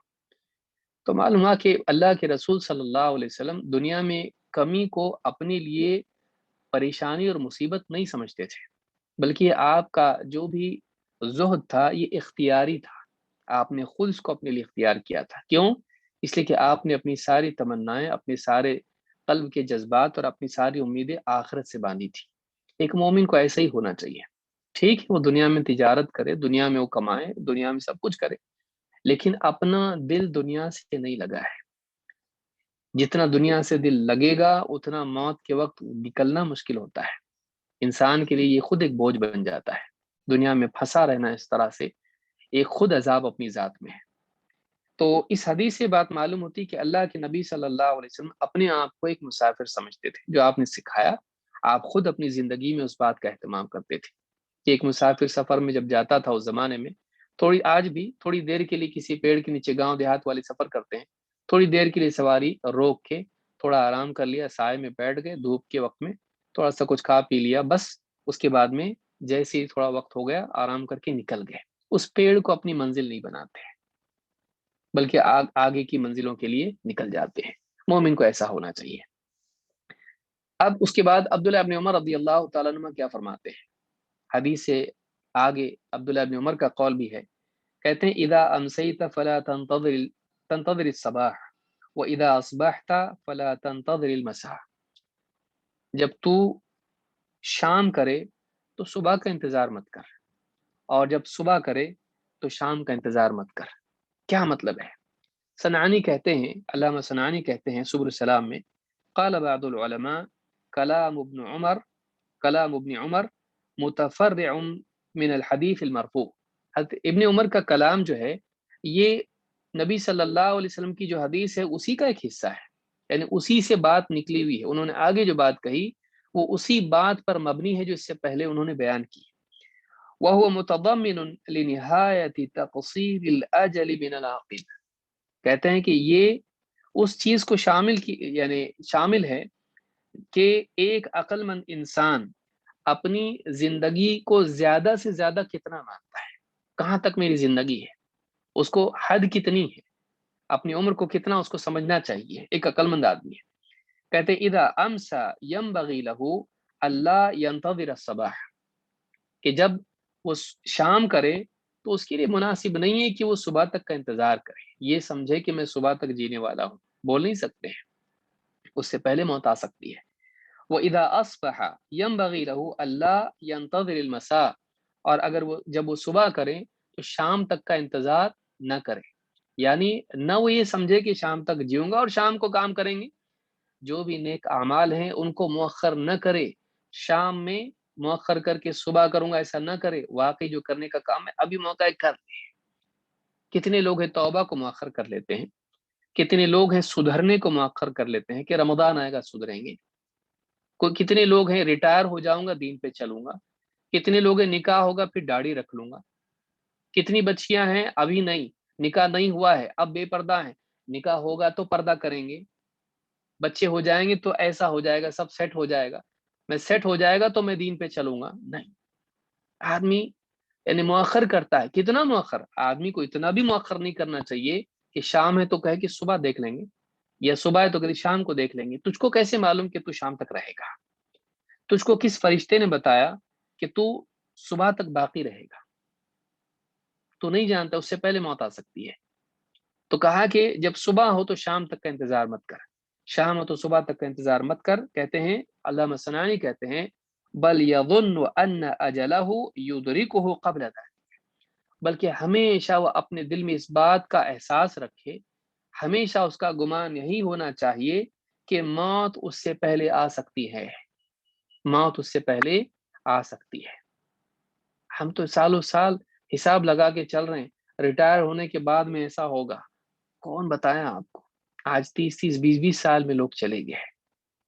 جن لوگوں نے کورونا کا یہ جو دور دیکھا ہے، اس میں آپ دیکھیں کتنے لوگ، یعنی کسی کو امید نہیں تھی، کسی کو خوف نہیں تھا، خدشہ نہیں تھا کہ جائیں گے، اچھے بھی گئے برے بھی گئے، صحت مند بھی گئے بیمار بھی گئے، کتنے لوگ دنیا سے چلے گئے۔ تو ایک انسان بعض اوقات یعنی بہت دور تک اپنی زندگی کو سوچتا ہے اور زندگی اس کو دھوکہ دے دیتی ہے، موت اس سے پہلے آ جاتی ہے اور اس کی زندگی منقطع ہو جاتی ہے۔ تو یہاں پر یہی بات کہی جا رہی کہ ٹالتا مت رہے، دور دور کے پروگرام اور دور دور کے تیرے خاکے اور دور دور کے تیرے پلاننگ، اس سے پہلے موت آ سکتی ہے۔ آج کا کام آج کر لے، کل پہ مت ٹال۔ شیخ بسام کہتے ہیں ففی الحدیث دلیل علی قصر الامل والاستعداد للموت، کہتے ہیں کہ اس حدیث میں اس بات کی دلیل ہے کہ ایک انسان کو لمبی لمبی امیدیں نہیں رکھنی چاہیے، بہت دور تک کے اس کی پلاننگ نہیں ہونا چاہیے، بہت دور تک کی تمنائیں اس کی نہیں ہونا چاہیے، اور موت کی تیاری اس کی زندگی میں ہونی چاہیے۔ اور واقعی ایک آدمی کی زندگی میں حرکت پیدا کرنے کے لیے ایک بہت بڑا محرک موت کی یاد ہے۔ آدمی کی زندگی سے فضولیات نکل جاتی ہیں جب آدمی سوچتا ہے موت آنے والی ہے۔ جتنی بھی ایکسٹرا کریکولر ایکٹیویٹیز اس کی ہوتی ہیں، جتنی بھی فالتو چیزیں زندگی میں ہم لگائے ہوئے اپنے ساتھ میں، کسی کو معلوم ہو جائے کہ موت آنے والی، واٹس ایپ چیک کرتے بیٹھے گا وہ؟ کسی کو معلوم ہو جائے 2 گھنٹے بعد تیری موت ہے، وہ واٹس ایپ چیک کرے گا؟ وہ فضول چیزوں میں ٹی وی کے سامنے بیٹھے گا؟ وہ لوگوں سے گپ شپ میں لگا رہے گا؟ اس کی بالکل موت آنے والی۔ تو ایک انسان کو موت کی یاد جب واقعی یاد اس کے دل میں ہو تو اس انسان کے لیے تیاری کرنا موت کی آسان ہو جاتا ہے۔ شیخ ابن عثیمین کہتے ہیں یعنی اعمل عمل الجاد الذي يستحضر ان اجله قد حضر، خوب عمل کرنے والا مجاہدے کے ساتھ ایسے انسان کی طرح عمل کر، الذي يستحضر ان اجله قد حضر، جس کے دل میں یہ بات پیوست ہے، جس کے دل میں یہ بات حاضر ہے، مستحضر ہے اس کو کہ اس کی موت حاضر ہو گئی ہے، اس کی موت آ رہی ہے۔ لِيَكُونَ مُسْتَعِدًّا غَايَةَ الْإِسْتِعْدَادِ، تاکہ تو موت کی تیاری اور بھی اچھے سے کر سکے۔ لا تقل افعل هذا غدا ربما لا تدرك غدا، ایسا مت بول کل کریں گے، آئندہ کریں گے، فیوچر میں کریں گے، مت بول ایسا۔ کیوں؟ ربما لا تدرك غدا، اکثر ایسا ہو سکتا، بہت ممکن ہے کہ تجھے کل نہ ملے۔ آج کا کام توبہ کو کل پہ ٹال دیا، اگلے ہفتے سے جمعہ سے نماز شروع کریں گے، فلاں دن سے ہم دیندار بنیں گے، ہو سکتا وہ دن نہیں آئے، ہو سکتا آج ہی تیری موت کا دن ہو۔ آج توبہ کر، آج نیت کرنے کی۔ اب دیکھیے 99 قتل کرنے والا ایک قتل پھر کیا، 100 بنا دیے، لیکن دل میں سچی تڑپ تھی، موت آ گئی نا اس کی، لیکن بچ گیا۔ کیوں؟ اس لیے کہ ارادہ اس کا سچا تھا، وہ جا رہا تھا سی رستے پہ، پہنچا نہیں، موت آ گئی اس کو۔ لہٰذا آدمی کو چاہیے کہ وہ اپنے ارادوں کو ٹالے نہیں، خیر کی نیت آج ہی کر، کل کیوں؟ اور موقع ہے تو آج کر لے، کل کیوں؟ اللہ کے نبی صلی اللہ علیہ وسلم فرماتے ہیں اعبد اللہ ولا تشرک به شیئا، اللہ کی عبادت کر اور اللہ کے ساتھ کسی چیز کو شریک مت کر۔ وعمل للہ کأنک تراہ، اللہ کے لیے ویسا عمل کر گویا کہ تو اللہ کو دیکھ کے عمل کر رہا ہے، کہ اللہ کے لیے عمل کر رہا ہے اور اللہ کو دیکھ رہا ہے تو، اور اللہ کے سامنے عمل کر رہا ہے۔ وعمل للہ کأنک تراہ، اللہ کے لیے ویسا، دیکھیے اس حدیث میں ہے کہ سارے اعمال کے لیے انسان کی کیفیت ہونا چاہیے کہ آدمی عمل کرے تو اللہ کو دکھانے کے لیے عمل کرے، گویا کہ خود اللہ کو دیکھ کے وہ عمل کر رہا ہے اللہ کے سامنے۔ وعمل للہ کأنک تراہ وعدد نفسک فی الموتى، اور اپنا شمار مردوں میں کر، یعنی اپنے آپ کو اس لسٹ میں مان جن کی موت ابھی طے ہو چکی ہے اور آنے والی ہے، اپنے آپ کو مرنے والوں میں شمار کر کہ ابھی میری موت قریب ہے، اب موت آ جائے گی اور میرا نام اللہ کے ہاں لکھا جا چکا ہے، موت آنے والی ہے، ایسا شمار کر کے چل۔ اس حدیث سے معلوم ہوتا ہے کہ مومن کو ایسا دنیا میں جینا چاہیے کہ وہ اپنا نام مردوں میں مان کے چلے کہ اس سال میں جن کی لسٹ بنی ہے ہو سکتا ہے میرا نام ہو اس میں۔ کتنوں نے سوچا ہوگا، سوچی اس سال میں، پچھلے سال کتنوں نے سوچا ہوگا ليلۃ القدر میں ان کا بھی نمبر لگ گیا تھا، نام دے دیا جا چکا تھا، اور وہ دنیا میں آج نہیں ہے، اگلے رمضان میں وہ نہیں ہے۔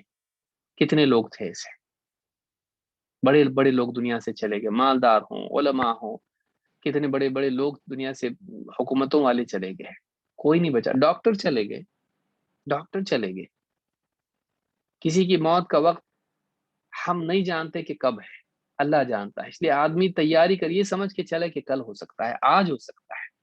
اس حدیث کو امام الطبرانی نے الکبیر میں، امام البیہقی نے شعب الایمان میں روایت کیا ہے، اور سیل جامع صغیر 1040 پر یہ حدیث موجود ہے اور حدیث حسن ہے۔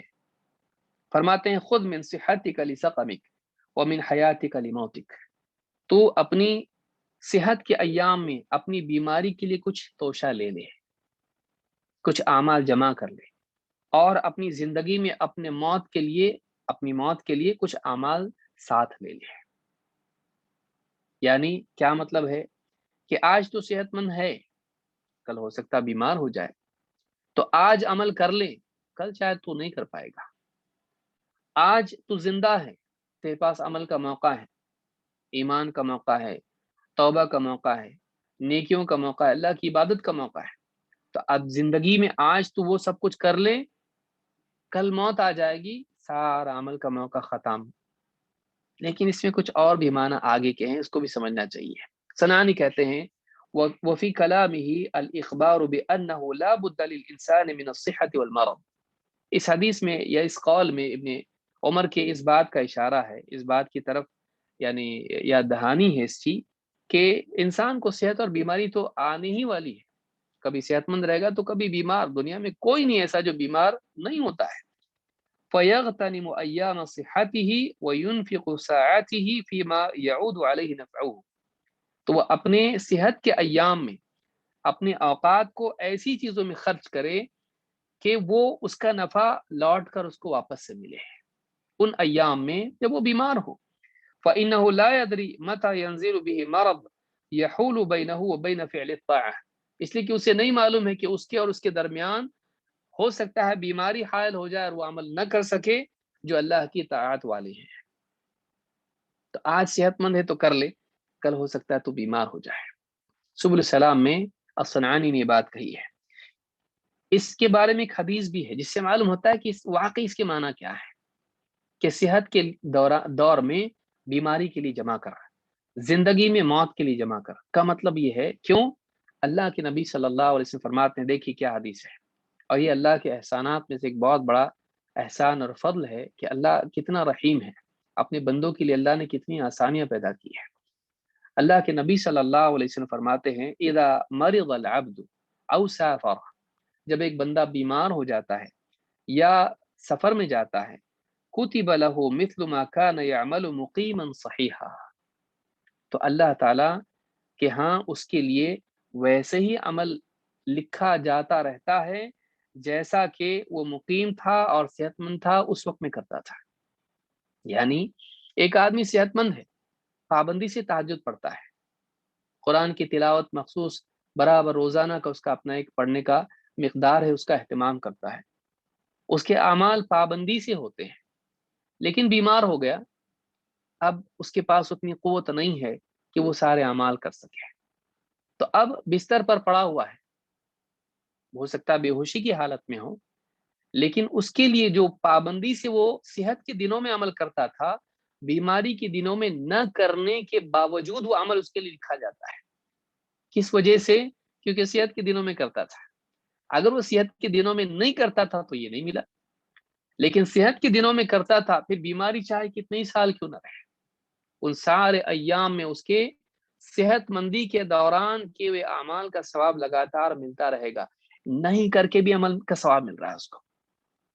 اپنی صحت کے زمانے میں اعمال کر کے بیماری کے لیے کچھ لے لے، یعنی آج ایسا عمل کر لے کہ کل کو بیمار ہو جائیں اور نہ کر پائیں تب بھی تجھ کو ثواب ملتا رہے. اور اسی طرح سے مسافر کا معاملہ، کیونکہ مسافر بھی پریشان ہوتا ہے، بہت کچھ نہیں کرتا ہے، فرائض میں اس کے لیے قصر ہے، روزے میں اس کے لیے ترک کرنے کی گنجائش ہے، تو مشقت کا وقت ہوتا ہے سفر. تو ایک آدمی مقیم جب عمل کرتا ہے لیکن مسافر ہونے کے بعد وہ عمل نہیں کر پاتا ہے تو اس کو وہ ثواب ملتا رہتا ہے. کتنی بڑی نعمت ہے اللہ رب العالمین کی. لہٰذا آدمی کو چاہیے کہ وہ یعنی بیماری کے آنے سے پہلے صحت مندی کے دور میں اعمال کا پابند بنے، تاکہ جب بیمار ہو جائے، آدمی تو کل ہونا ہی ہے، بڑھاپا آنا ہی ہے، تو اس وقت میں وہ بہت سارے اعمال نہیں کر پائے گا، لیکن اس پابندی کی وجہ سے صحت مندی میں اس کو اس زمانے میں ثواب لگاتار ملتا رہے عمل نہ کرنے کے باوجود بھی.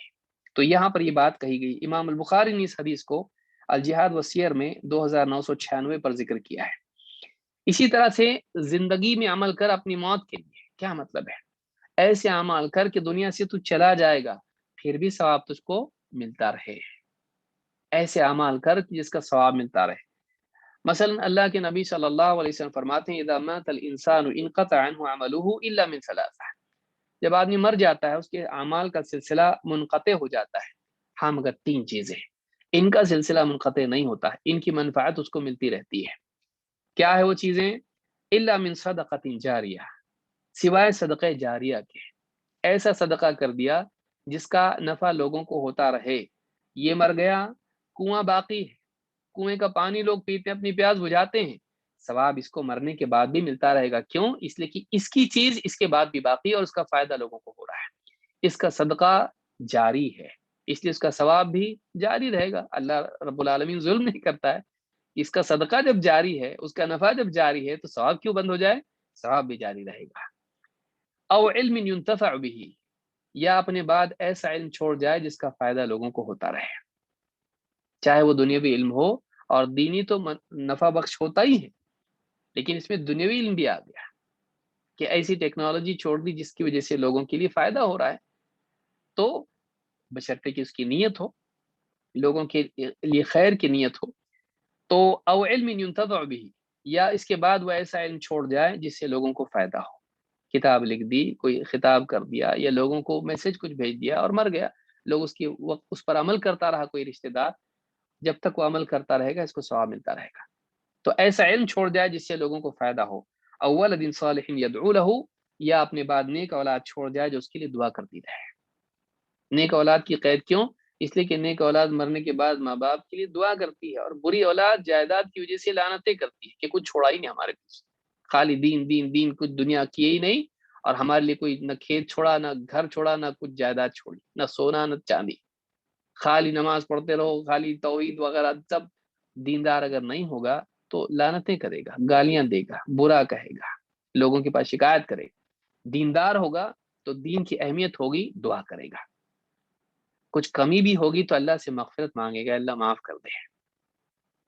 اور دیندار ہوگا حرام نہیں کھائے گا، دعائیں بھی قبول ہوگی۔ دیندار ہوگا امر بالمعروف کرے گا تو دعائیں قبول ہوگی، نہیں چھوڑے گا تو وہ بھی قبول نہیں ہوگی۔ تو یہاں کہا کہ نیک اولاد چھوڑ جائے، خصوصاً جب کہ اس کی تربیت بھی کی ہو۔ تو اس حدیث سے بات معلوم ہوتی کہ اپنی موت کے بعد کے لیے زندگی میں تیاری کر لے، یعنی ایسی نیکیاں چھوڑ جس کا فائدہ موت کے بعد بھی ہوتا رہے۔ اسی طرح سے ایک اور حدیث، آخری بات اس حدیث کی، اور اس کے بعد ہم اگلی حدیث شروع کریں گے۔ اللہ کے نبی صلی اللہ علیہ وسلم فرماتے ہیں اغتنم خمسا قبل خمس، 5 چیزوں سے پہلے غنیمت جان، ان کی قدر کر لے، ان سے پورا فائدہ اٹھا لے۔ حیاتک قبل موتک، اپنی زندگی کو غنیمت جان، اپنی زندگی سے فائدہ اٹھا موت سے پہلے۔ وصحتک قبل سقمک، کہ یعنی اپنی صحت کو غنیمت جان بیماری سے پہلے۔ اغتنم خمسا قبل خمس حیاتک قبل موتک، اپنی زندگی کو غنیمت جان موت سے پہلے، اپنی صحت کو غنیمت جان، اپنی صحت کی قدر کر موت سے پہلے۔ وفراغک قبل شغلک، اور اپنے فارغ اوقات کی قدر کر لے بزی ہونے سے پہلے، مشغول ہونے سے پہلے۔ آج تیرے پاس وقت فری ہے، کل کو بزی ہو جائے گا، نکاح ہو گیا، بیوی بچے، بڑی فیملی، سب کچھ ہو گیا، مسائل بڑھ گئے زندگی کے، بزی ہو گیا۔ پہلے بہت وقت ملتا، درس میں جاتا تھا، قرآن پڑھتا تھا اور حفظ کرتا تھا، کتابیں پڑھتا تھا، اب کچھ نہیں کر پا رہا ہے۔ اگر آج وقت ہے، چھٹیاں ہیں، کچھ خاص تیرے پاس اوقات ہیں، وہ فراغک قبل شغلک وشبابک قبل حرمک، اپنی جوانی کو غنیمت جان بڑھاپے سے پہلے۔ ٹالتا مت رہے کہ بعد میں کریں گے، بعد میں انرجی نہیں رہے گی، ہڈیوں میں درد ہے، زبان نہیں، حلق سوکھتا ہے، آنکھیں تکلیف دیتی ہیں، سر جو ہے، خود نبی بھی شکایت کر رہے ہیں، واشتعل الرأس شیبا، سر بالکل جو ہے یعنی اس میں تکلیف ہوتی ہے، شعلہ ہو رہا ہے سر گویا کہ، یعنی اتنی تکلیف پریشانی ہے، آدمی کچھ بھی نہیں کر پاتا ہے، جو کر پاتا ہے وہ بھی ٹھیک سے نہیں کر پاتا ہے۔ تب کے لیے مؤخر کیا ہے دینداری کو، بڑھاپے کے لیے، جبکہ تو بالکل ناقص ہو جائے گا عملی اعتبار سے، بہت کچھ نہیں کر پائے گا، نہ حج کر پائے گا، نہ کچھ کر پائے گا، چلنا مشکل ہوگا، مسجد تک جانا مشکل ہوگا۔ تو آج کر لے، وہ شباب کا قبل حرمک وغنا کا قبل فقرک، اور اپنی مالداری کو غنیمت جان تنگ دستی سے پہلے۔ آج جو کچھ تیرے پاس ہے دین کے لیے، اللہ کے لیے، آخرت کے لیے خرچ کر، تیری ضرورتیں اپنی جگہ ہے، لیکن دین کے لیے بھی، خیر کے لیے بھی، نیک کاموں میں بھی کچھ خرچ کر۔ کل غربت آ جائے تو نہیں کر پائے گا، سوائے تمناؤں کہ تیرے پاس کچھ نہیں ہوگا۔ آدمی کہا کہ نیت سے مل جائے گا نا، ہاں نیت سے 1 گنا ملے گا، آج نیکی کرے گا 10 گنا سے لے کے 700 گنا تک ملے گا، نیت پر ایک ہی ہے، اس کو یاد رکھیں۔ بعضوں کا شیطان بھی کچھ حدیثوں کی تشریح کرتا ہے، عقل میں انسان کے ڈالتا ہے وسوسے، ارے تو نیت سے بھی تو ملتا ہے نا، ہاں نیت سے 1 گنا ملتا ہے، 10 گنا سے لے کے 700 گنا تک کب ملتا ہے؟ عمل کرنے پر ملتا ہے۔ تضعیف اعمال جو ہوتی ہے وہ عمل کرنے پر ہے، کئی گنا کر کے ثواب ملنا عمل پر ہے، نیت پر 1 گنا ملتا ہے۔ تو آپ کو ایک چاہیے تو آپ کی مرضی، لیکن آپ کو 10 گنا سے لے کر من جاء بالحسنۃ فلہ عشر امثالها، نیکی لایا نا، خالی نیت تھوڑی ہے، نیکی لائے اگر 10 گنا ملے گا، اور پھر 10 گنا سے حدیث میں ہے الى 700 ضعف الى اضعاف کثیرہ، 700 گنا سے لے کر کئی گنا تک اللہ تعالیٰ کرتا ہے عمل پر۔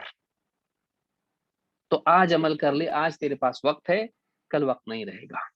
وغنا کا قبل فقرک، اس حدیث کو امام حاکم نے اور امام البیہقی نے شعب الایمان میں روایت کیا ہے، اور اسی طرح سے امام احمد نے زہد میں اور دیگر محدثین نے بھی اس کو روایت کیا ہے، سیل جامع صغیر حدیث نمبر 1077، حدیث صحیح ہے۔ اس پوری حدیث کا خلاصہ یہ ہے کہ ایک آدمی دنیا میں یعنی بقا کو ذہن میں نہ رکھے۔ بڑے بڑے بادشاہ بھی گئے، نیک بھی گئے، بد بھی گئے، انبیاء بھی دنیا سے گئے، اور فرعون بھی گیا، اور بڑے بڑے بادشاہ بھی گئے۔ تو کسی کے لیے یہاں پر ہمیشگی نہیں ہے، کسی کے لیے ہمیشگی نہیں ہے کہ کوئی یہاں ہمیشہ رہے گا۔ اس کو بھولنا بے وقوفی ہے، یعنی ایک ایسا فیکٹ ہے کہ جو ہر ایک کو یاد رکھنا چاہیے، اور یہ بھی حقیقت ہے کہ موت کب آئے گی معلوم نہیں، ہو سکتا ہے آ جائے۔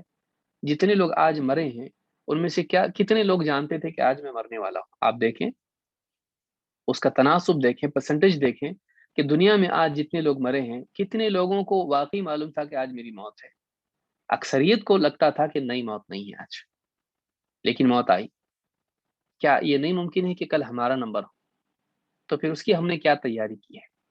کیوں ہم ٹال رہے ہیں خیر کے کاموں کو، اور کیوں جلدی کر رہے ہیں دنیا کے اعتبار سے، اور کیوں ہم نے دل اپنا دنیا سے لگا رکھا ہے، کیوں آخرت سے نہیں لگایا، کیوں ہم مخلوق میں کھوئے ہوئے ہیں، کیوں خالق سے ہمارا تعلق نہیں بنا ہوا ہے؟ ہم مخلوق پر خالق کو ترجیح دیں اور آخرت کو دنیا پر ترجیح دیں، یہ ہماری عقل مندی ہے۔ خالق کو مخلوق پر ترجیح دینا اور آخرت کو دنیا پر ترجیح دینا، یہ سب سے بڑی عقل مندی اور سارے علم کا خلاصہ ہے۔ تو یہ آدمی کو کرنا چاہیے، اللہ ہم سب کو توفیق عطا فرمائے۔ اس حدیث میں اس بات کی نصیحت ہے کہ ایک انسان اپنے آپ کو مسافر سمجھے کہ بس مجھ کو یہاں سے نکل کے جانا ہے، میں اللہ کی طرف جا رہا ہوں، پڑاؤ ڈال رہا ہوں، میری ضرورتیں ہیں ٹھیک ہے، لیکن بقدر ضرورت، یہاں دل نہیں لگاؤں گا میں۔ تجارت میری رہے گی، یہ مطلب نہیں کہ تجارت نہیں کرنا، سب کچھ چھوڑ چھاڑ کے پہاڑ پہ جا کے بیٹھے، نہیں، ذمہ داریاں پوری کرے گا بقدر حاجت۔ یہاں پہ بڑے بڑے بزنس بھی کرے گا، تبھی بھی دل نہیں لگانا ہے، اس کو ذمہ داری سمجھ کے پھر اس کے حقوق ادا کرو، اس میں کچھ نہ کچھ خیر کی نیت آدمی کی ہو، صرف اس کی نیت نہ ہو کہ میں جمع کر لوں، یہاں میرا کچھ بن جائے۔ یہاں کسی کا کچھ بنا نہیں، سب گئے، ان کی صرف آخر میں قبر بنتی ہے اور کچھ نہیں بنتا ہے۔ بڑے بڑے محل والے بھی آخری گھر وہی ہے اس کا۔ لہٰذا آدمی اس بات کو اگر یاد رکھے تو اس کی زندگی سے فضولیات بھاپ بن کے نکل جاتی ہے، سب فضول چیزیں نکل جاتی، یاد رہتا موت آنے والی ہے، اس کی تیاری آدمی کرے۔ اللہ تعالی ہم سب کو اس کی توفیق عطا فرمائے۔ اس کے بعد ہم اگلی حدیث شروع کرتے ہیں، اور یہ بھی بہت اہم حدیث ہے جو ایک اعتبار سے زہد اور ورع ہی سے جڑی ہوئی ہے، یعنی ترک کرنا وہ چیز جو انسان کو نقصان دے، یہ ورع سے انسان کے ساتھ جڑی ہوئی ہے۔ وہ کیا ہے؟ اور ایک بہت بڑی بیماری جو اس دور کی ہے وہ ہے فساق سے تشبہ، ایسے لوگوں سے کی مشابہت جو برے لوگ ہیں، چاہے عقیدے کے اعتبار سے یا عمل کے اعتبار سے، کافر ہیں یا فاسق ہیں۔ تو ایک انسان کو چاہیے کہ برے لوگوں کی مشابہت اختیار نہ کرے۔ اس سے متعلق یہ حدیث ہے جو اب ہم دیکھ رہے ہیں، یہ حدیث نمبر 4 ہے، باب الزہد والورع میں۔ الفاظ حدیث کے کیا ہیں؟ وعن ابن عمر رضی اللہ عنہما قال قال رسول اللہ صلی اللہ علیہ وسلم من تشبہ بقوم فهو منهم۔ عبداللہ ابن عمر رضی اللہ تعالیٰ عنہما سے روایت ہے، فرماتے ہیں اللہ کے رسول صلی اللہ علیہ وسلم نے ارشاد فرمایا، جو شخص جس قوم کی مشابہت اختیار کرتا ہے وہ انہی میں سے ہے۔ من تشبہ بقوم فهو منهم، جو جس کی مشابہت اختیار کرتا ہے وہ انہی میں شمار ہوتا ہے۔ اخرجہ ابو داود وصححہ ابن حبان، اس حدیث کو ابو داود نے روایت کیا ہے اور ابن حبان نے اس کو صحیح کہا ہے۔ تو یہ حدیث ہے جس کو ہم کو سمجھنا ہے۔ کیا؟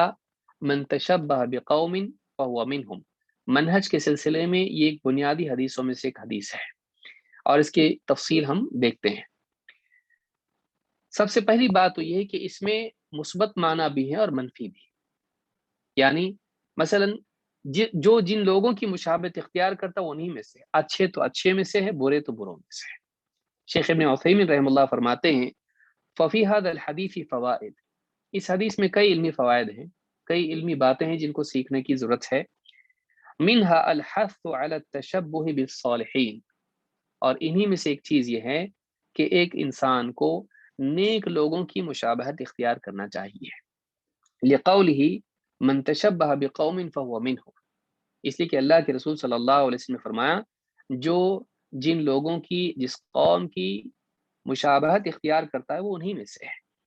ويتفرع على هذه الفائدة الحث على اتباع السلف الصالح، اس حدیث سے یہ فائدہ معلوم ہوتا ہے، یہ بات معلوم ہوتی ہے کہ ہمیں یعنی اس حدیث میں سلف صالح کی پیروی کی اتباع کی ترغیب ملی یا دی گئی ہے، اس حدیث سے سلف صالحین کی اتباع کی ترغیب ملتی ہے، اگر ہم ان کی مشابہت اختیار کریں گے ہمارا شمار، ہمارا حشر، ہمارا انجام انہی کے ساتھ میں ہوگا، فی العبادت وفی العقیدت وفی المنہج وفی کل شیء لیکون الانسان منہم، کہتے ہیں چاہے عبادات کا معاملہ ہو، چاہے عقیدے کا معاملہ ہو یا منہج کا معاملہ، بلکہ ساری چیزیں، ان تمام چیزوں میں ایک انسان کو، ایک مسلمان کو سلف صالحین کی مشابہت اختیار کرنا چاہیے، جیسے وہ جیے ویسے جینا چاہیے، جس کو انہوں نے اپنایا اس کو اپنانا چاہیے، ان کے طور طریقوں کو، ان کے طرز عمل کو، ان کے آداب کو، ان کی زندگی کو اپنائے آدمی، نبی صلی اللہ علیہ وسلم، صحابہ، تابعین، تبع تابعین اور جو سلف صالحین ہیں سارے لوگ ہیں، ان کے طرز کو اپنائیں، ان کی مشابہت اختیار کریں عقیدے میں، عبادت میں، منہج میں، تاکہ یکون الانسان منہم، تاکہ ایک انسان انہی میں شمار ہو، یعنی ان میں شامل ہو جائے، تاکہ ان کے ساتھ اس کا آخرت میں معاملہ ہو، تاکہ اللہ کے ہاں وہ ان میں شمار ہو، صالحین میں سے۔ تو یہ حدیث فتح ذی الجلال والاکرام میں شیخ ابن عثیمین نے اس حدیث کے ضمن میں یہ بات کہی ہے، اللہ کے نبی صلی اللہ علیہ وسلم نے خود بھی یہ بات کہی ہے، آپ نے فرمایا لیس منا من تشبہ بغیرنا، وہ ہم میں سے نہیں ہے جو ہمارے غیر کا تشبہ اختیار کرے، تشبہ سملیرٹی، ریزمبلنس، ان جیسے طور طریقے اپنا ہے، وہ ہم میں سے نہیں جو ہمارے علاوہ کسی اور کا طریقہ اپنا ہے، معلوم ہے کہ اس میں بتایا جا رہا کہ اس کو چاہیے کہ ہمارا طریقہ اپنا ہے، ہمارا ہم کون؟ نبی صلی اللہ علیہ وسلم اور صحابہ، اور اگر آپ اس میں وسعت پیدا کریں اہل حق، صحابہ کے بعد جتنے اہل حق ہیں سب اس میں آتے ہیں، صحابہ تو سارے اہل حق ہیں، لیکن ان کے بعد جو لوگ آئے ان میں اہل حق بھی ہیں اور غلط لوگ بھی ہیں، تابعین کے دور میں اچھے برے دونوں قسم کے لوگ تھے، ایسے بھی لوگ جنہوں نے صحابہ کے ساتھ جنگ کی، خوارج اپنے آپ کو مسلمان کہتے تھے، اور ان کے بعد اور بھی بگاڑ مسلمانوں میں آیا، تو اہل حق ہم میں کا مطلب نبی صلی اللہ علیہ وسلم اور صحابہ، اور پھر اگر وسعت آپ دیں تو اہل حق سلف صالحین، وہ ہم میں سے نہیں جو ہمارے علاوہ کسی اور کی مشابہت اختیار کرے، اس میں وعید بھی ہے اور اس میں ترغیب بھی ہے، وعید اس اعتبار سے کہ وہ ہم میں نہیں ہے، وہ ہم میں سے نہیں ہے، یعنی اس کی نسبت ہم سے نہیں ہے، وہ ہم سے اپنا رشتہ کیوں جوڑ رہا ہے، ہماری مشابہت اختیار نہیں کرتا، کسی اور کی طور طریقے اپناتا ہے، تو ہم سے اس کی کیا مناسبت ہے، اس میں ڈانٹ ہے،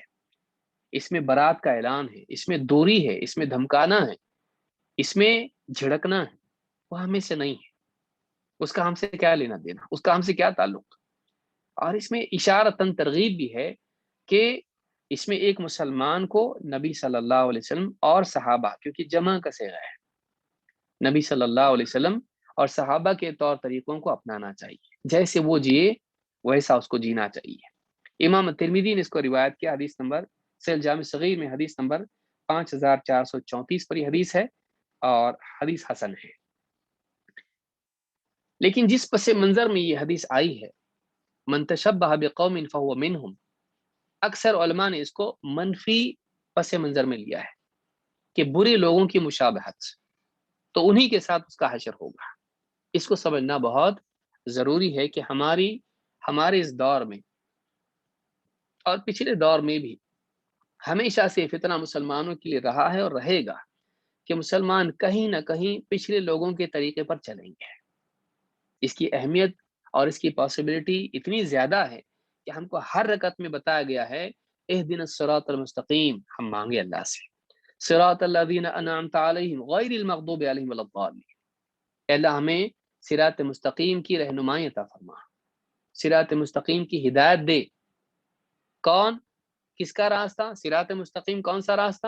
صراط الذین انعمت علیہم، اے اللہ ان لوگوں کا راستہ جن پر تو نے انعام فرمایا، جن پر تو نے اپنی نعمتیں نچھاور کی، جن پر تو نے انعام کیا، جو انعام کے مستحق تیرے نزدیک قرار پائے۔ غیر المغضوب علیہم، اے اللہ ان کا راستہ نہیں جن پر تیرا غصہ ہوا، ولا الضالین، اے اللہ ان کا بھی راستہ نہیں جو راستے ہی سے بھٹک گئے، جن پر غضب ہوا کہ انہوں نے علم کے باوجود اس علم کی اتباع نہیں، اس علم کے مطابق عمل نہیں کیا، اس علم کی مخالفت کی۔ یہود جانتے بوجھتے غلط راستہ اپنایا، جن پر تیرا غصہ ہوا۔ ولا الضالین، اور اے اللہ ان کے راستے سے بھی ہم کو بچا، ان کے پیچھے چلنے، ان کے طور طریقے اپنانے سے بھی بچا، ظاہراً و باطناً، جو راستے سے بھٹک گئے، جنہوں نے علم کی بنیاد پر عمل نہیں کیا، جنہوں نے سرے سے علم کو نظر انداز کر دیا، وحی کو نظر انداز کیا اور اپنے فلسفے ایجاد کیے۔ نصارہ اپنی عقل سے دیکھا عیسیٰ علیہ السلام کا کوئی باپ نہیں تو اللہ کو نعوذ باللہ باپ بنا دیا، بیٹا اللہ کا بنایا ان کو، اور عملی اعتبار سے اپنی طرف سے اللہ کی حلال چیزوں کا حرام کر لیا، رہبانیت ایجاد کر لی، نکاح نہیں، حلال کھانے حرام، اچھے لباس نہیں، دنیاوی تجارت سب چھوڑ چھاڑ کے پہاڑوں میں جانا اور جا کے معبد میں اپنی زندگی گزارنا، رہبانیت ایجاد کی، دنیا چھوڑ دینا، دنیا ترک کر دینا، علم کی بنیاد پر نہیں کیا، اپنے گھڑے ہوئے فلسفوں کی بنیاد پر کیا، اچھی نیت سے کیا لیکن علم کی بنیاد پر نہیں کیا۔ تو اللہ ان دونوں کے راستے سے بچا ہم کو، علم کے باوجود بے عمل والے اور عمل کرنے والے لیکن علم کے بغیر۔ یہ دو تمثیلی طور پر یہود و نصارہ کا ذکر ہے، تحدید نہیں ہے، تخصیص نہیں ہے، مثالیں ہیں۔ دو قومیں، دیکھو کتاب والی قومیں گمراہ ہوگی، ہم کو ان کے راستے پہ نہیں چلنا ہے، یہ ہم کو برابر ہر رکعت میں مانگنا ہے اللہ سے۔ اگر اس کا کوئی امکان نہیں ہوتا، اگر ایسا ہونے والا نہیں ہے، خواہ مخواہ کیوں ڈرتے ہو، اگر ایسا ہوتا تو اللہ تعالیٰ ہر رکعت میں یہ دعا مانگنے کی تلقین نہیں کرتا۔ معلوم ہے کہ یہ بہت ممکن ہے کہ مسلمان ان کے راستے پر جائیں، چلیں، گمراہ ہو جائیں، لہٰذا ان کو ہر رکعت میں مانگنا ہے اللہ تعالیٰ اللہ بچا ہم کو، اللہ بچا ہم کو، اور اسی کے ساتھ یہ بھی مانگنا ہے کہ اللہ ہم کو ان لوگوں کے راستے پر چلنے کی توفیق دے جن پر تیرا انعام ہوا، صالحین، پھر وہ انبیاء، ان کے متبعین، سارے لوگ اس میں آتے ہیں، محمد رسول اللہ صلی اللہ علیہ وسلم اور صحابہ۔ تو اس حدیث میں یہ بتایا گیا ہے من تشبہ بقوم، اپنے ظاہر و باطن سے جو جن کی مشابہت اختیار کرتا ہے، اپنے اخلاق و کردار سے، اپنے قول و عمل سے، وہ انہی میں ہوگا، انہی کے ساتھ اس کا آخرت میں انجام ہے، اور دنیا میں بھی اپنے حال کے اعتبار سے انہی کی طرح بن جائے گا۔ شیخ عبداللہ الفوزان کہتے ہیں ہوا تشبہ کس کو کہتے ہیں؟ اس حدیث میں جس چیز سے منع کیا گیا وہ کیا ہے؟ کہتے ہیں ہوا تکلف المسلمی مشابہت غیرہ، ایک مسلمان کا کوشش کر کے غیر مسلموں کے طور طریقے، ان کی مشابہت، ان کی سملیرٹی کو اپنانا، من الکفار او المبتدعۃ فیما ہوا من خصائصہم، کفار اور بدعتی، کفر کرنے والے، بدعت کرنے والے، بدعت میں مبتلا ہونے والے یا بدعت ایجاد کرنے والے، ان کی خصوصیات کو اپنانا، جو خاص ہے ان کے ساتھ، ان کی پہچان ہے، اس کو اپنانا، من عبادات او عادات، من عبادات او عادات، یعنی ان کی عبادات میں سے یا ان کی عادات میں سے چیزوں کو اپنانا، ان کے رہن سہن کے طور طریقے اپنانا، یا عبادت کا طریقہ ان کا ہے وہ بھی یہ خود اپنا ہے۔ اگر ایسا کرتا ہے تو یہ کیا، آپ دیکھیے صوفیوں میں، اب بات بہت لمبی ہو جائے گی اور ویسی ہو سکتی ہے کیونکہ وقت اتنا ہمارے پاس نہیں کہ بات پوری مکمل ہو، لیکن آپ دیکھیے صوفیوں میں وہی ساری چیزیں جو جوگیوں کی ہیں انہوں نے بہت ساری اپنا لی، بہت ساری ایسی چیزیں اپنائی، بہت ساری عیسائی راہبوں نے جو چیزیں کی تھی وہ بہت ساری صوفیوں نے اپنائی۔ تو کیوں آدمی وہ کرے؟ کیا ہمارے لیے اللہ کے رسول صلی اللہ علیہ وسلم کا طریقہ کافی نہیں ہے؟ کیا اللہ تک پہنچنے کے لیے، آخرت کی نجات کے لیے، اپنے نفس کی اصلاح کے لیے، کیا ہمارے لیے رسول اکرم صلی اللہ علیہ وسلم کا طریقہ کافی نہیں؟ کیا صحابہ کی اصلاح جس چیز سے ہوئی اس میں ہماری اصلاح نہیں ہو سکتی ہے؟ صوفیوں نے بنیاد بنائی. آپ دیکھیے تصوف کی کتابوں میں کہ اشغال اور یہ ساری چیزیں کیوں ایجاد کی گئی، اتنے سارے مجاہدے جو غیر ضروری مجاہدے ہیں کیوں ایجاد کیے. کا دیکھیے نبی صلی اللہ علیہ وسلم کی صحبت سے صحابہ کی اصلاح بڑی آسانی سے ہوتی تھی، لیکن چونکہ نبی صلی اللہ علیہ وسلم دنیا سے تشریف لے گئے اور وہ ماحول اب نہیں رہا، تو اب مسلمانوں کو اپنے نفس کی اصلاح کے لیے اتنا مجاہدہ کافی نہیں جو نبی صلی اللہ علیہ وسلم کے زمانے میں کیا جاتا تھا. اب ہم کو نئی نئی چیزیں اور بھی کرنی پڑیں گی جس سے نفس کی اصلاح ہوتی ہے. اس لیے وہ ساری چیزیں انہوں نے تصوف کا پورا کارخانہ ایجاد کر لیا. تو یہ جو تعلیل ہے، یہ جو ریزننگ ہے، کل کو کوئی آدمی کہے گا بھائی 5 وقت کی نماز سے تو قرآن میں اللہ نے کہا ہے کہ ان الصلاۃ تنہی عن الفحشاء والمنکر، تو گنتی کے اعتبار سے بھی چاہے وہ نمازوں کی گنتی ہو یا رکعات کی گنتی ہو، آج کافی نہیں ہو رہا، نہیں سدھر رہا ہے کہ آدمی 5 وقت کی نماز میں بڑھا دو، نمازیں 5 کا 10 کر دو، اور علاقائی اجتہاد پر مبنی ہو جائے یہ کہ مولوی صاحب خود طے کرے میری بستی کے لوگ کتنے بگڑے ہوئے ہیں، ان کی نماز کی اصلاح کے لیے وہ بڑھاتے بڑھاتے 50 تک لے جائے. کر سکتا ہے ایسا؟ نہیں کر سکتا ہے. آپ کو کیا اختیار ہے دین میں تبدیلی کرنے کا؟ ہمارا یقین یہ ہے کہ جو نبی صلی اللہ علیہ وسلم کے زمانے میں دین کافی تھا انسان کی اصلاح کے لیے، جو دوا اس زمانے میں کارگر تھی وہ آج بھی ہے، وہ دوا فیل نہیں ہوئی. ہم کو کسی اور قوم کی مشابہت کر کے ان کے طور طریقے نفس کی اصلاح کے لیے اپنانے کی ضرورت نہیں ہے. ہم کو ان کا طریقہ اپنانے کی ضرورت نہیں ہے. یہ ہمارے لیے ذلت کی چیز ہے، اور یہ ایک اعتبار سے نبی کریم صلی اللہ علیہ وسلم کی سنت کی اہانت ہے کہ وہ کافی نہیں ہے. یعنی وہ کافی نہیں، یعنی اللہ تعالیٰ نے ایسا سولوشن دے دیا، اللہ کے نبی صلی اللہ علیہ وسلم نے ایک ایسی دوا دے دی جو بعد کے دور کے اندر فیل ہونے والی تھی، کافی نہیں تھی.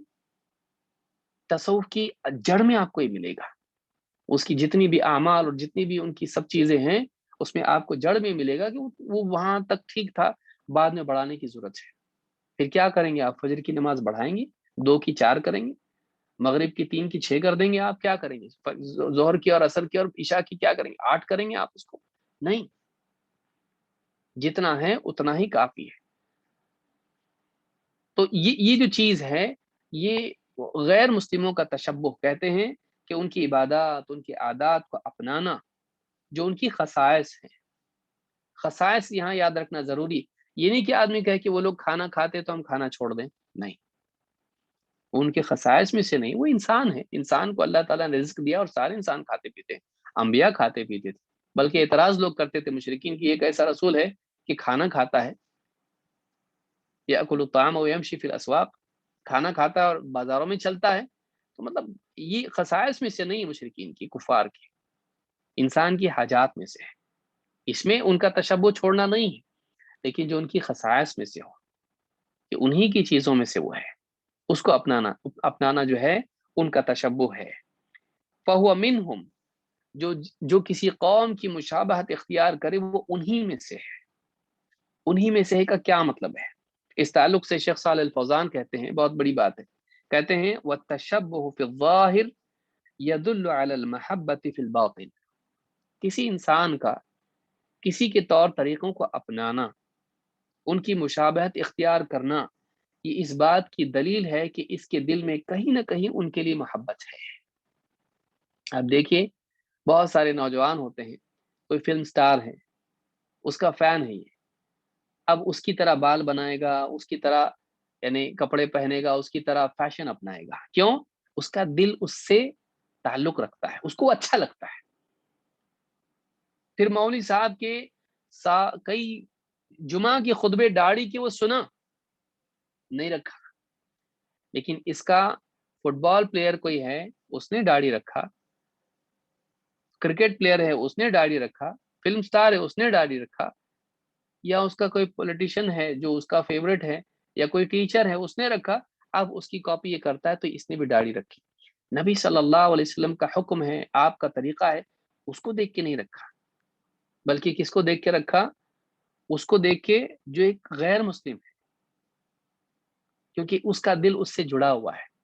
تو کہتے ہیں کہ وہ تشبہ فی الظاہر یدل علی المحبت فی الباطن، کہ انسان کا ظاہر میں کسی کو کاپی کرنا، اس کی مشابہت اختیار کرنا، یہ اس بات کی دلیل ہے کہ اس کے دل میں کہیں نہ کہیں اس کے لیے بھی محبت ہے۔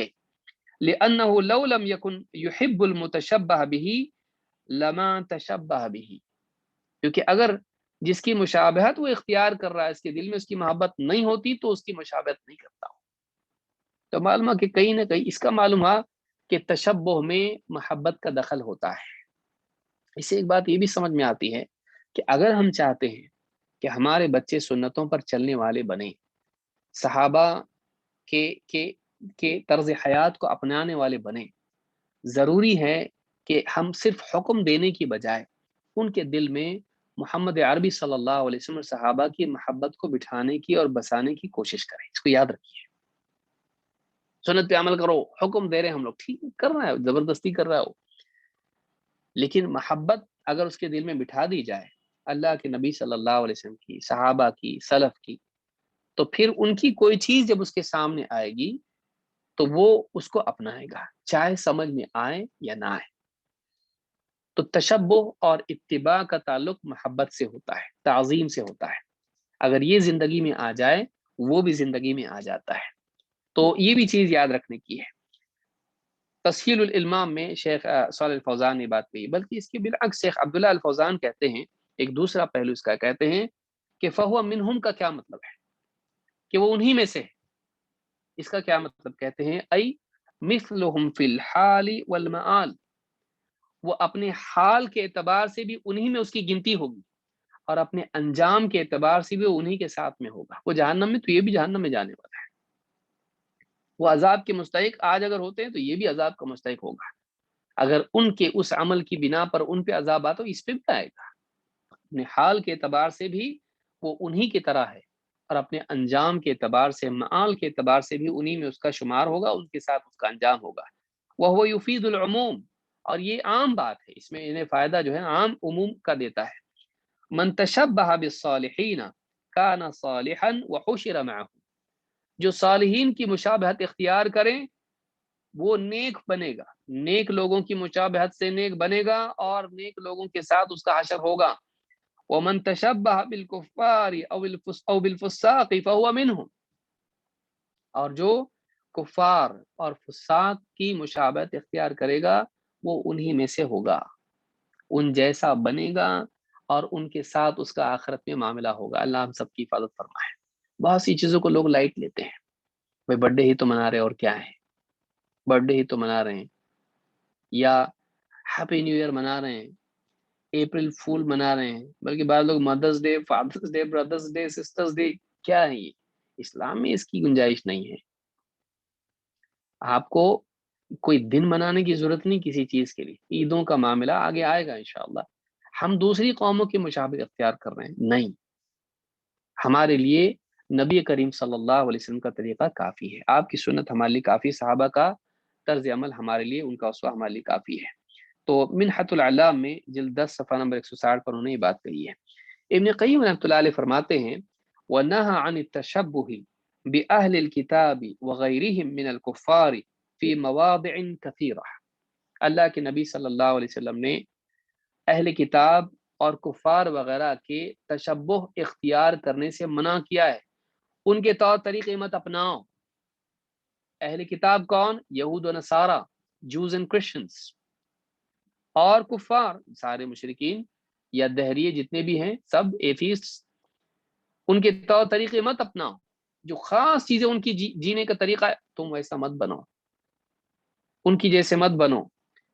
کیوں کہا، کیوں منع کیا اللہ کے نبی صلی اللہ علیہ وسلم نے؟ کہتے ہیں لِأَنَّ الْمُشَابَهَةَ الظَّاهِرَةَ ذَرِيعَةٌ إِلَىٰ الْمُوَافَقَةِ الْبَاطِنَةِ، کہتے ہیں کہ ظاہر میں ان کی مشابہت اختیار کرنا باطن میں ان کی موافقت کی طرف لے جاتا ہے۔ تم ظاہر میں جب ان کے جیسے بننے کی کوشش کرو گے، تمہارا صرف ظاہر متاثر نہیں ہوگا، تمہارا ایمان، عقیدہ، تمہارے دل کی حالت بھی ان کے جیسی ہو جائے گی، ان کے جیسے تم بن جاؤ گے، اندر سے بھی، جب باہر سے بنے تو اندر بھی بن جاؤ گے، فَإِنَّهُ إِذَا أَشْبَهَ الْهَدْيُ الْهَدْيَ أَشْبَهَ الْقَلْبُ الْقَلْبَ. بہت یعنی عمدہ عبارت ہے. کہتے ہیں کہ جب طور طریقوں میں انسان ایک دوسرے کی مشابہت اختیار کرتا ہے تو پھر اس کا دل بھی اس کے مشابہ ہو جاتا ہے. رہن سہن، طور طریقہ اور ہدی اخلاق اور جو مطلب رہن سہن اگر ان کی جیسا ہو جائے گا تو پھر دل کی حالت بھی ان کی جیسی ہو جائے گی. یعنی دل میں کفر آ سکتا ہے. بلکہ کتنے لوگ آپ دیکھیے جہالت میں کرتے، اپنے اسلام میں ایسا رہتا تو کتنا اچھا ہوتا نا.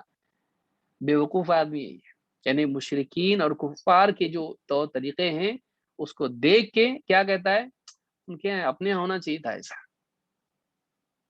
تو وہ یہ سمجھتا ہے اسلام گویا کہ ناقص ہے، اور ان کے پاس یہ خیر تھی جو ہمارے پاس نہیں ہے. جہالت نہیں ہے یہ. اللہ کے نبی صلی اللہ علیہ وسلم نے بہت ڈانٹا تھا صحابہ کو اس کے اوپر. تفصیل کا وقت نہیں ہے، یعنی آگے انشاءاللہ ممکن رہا تو اس پہ بھی گفتگو ہوگی. تو یہ یعنی ظاہر میں اگر ایک انسان مشابہت اختیار کرے تو باطن میں بھی مشابہت پیدا ہوتی ہے. یعنی ظاہر کا اس سے معلوم ہوتا ہے کہ ظاہر کا باطن پر اثر پڑتا ہے.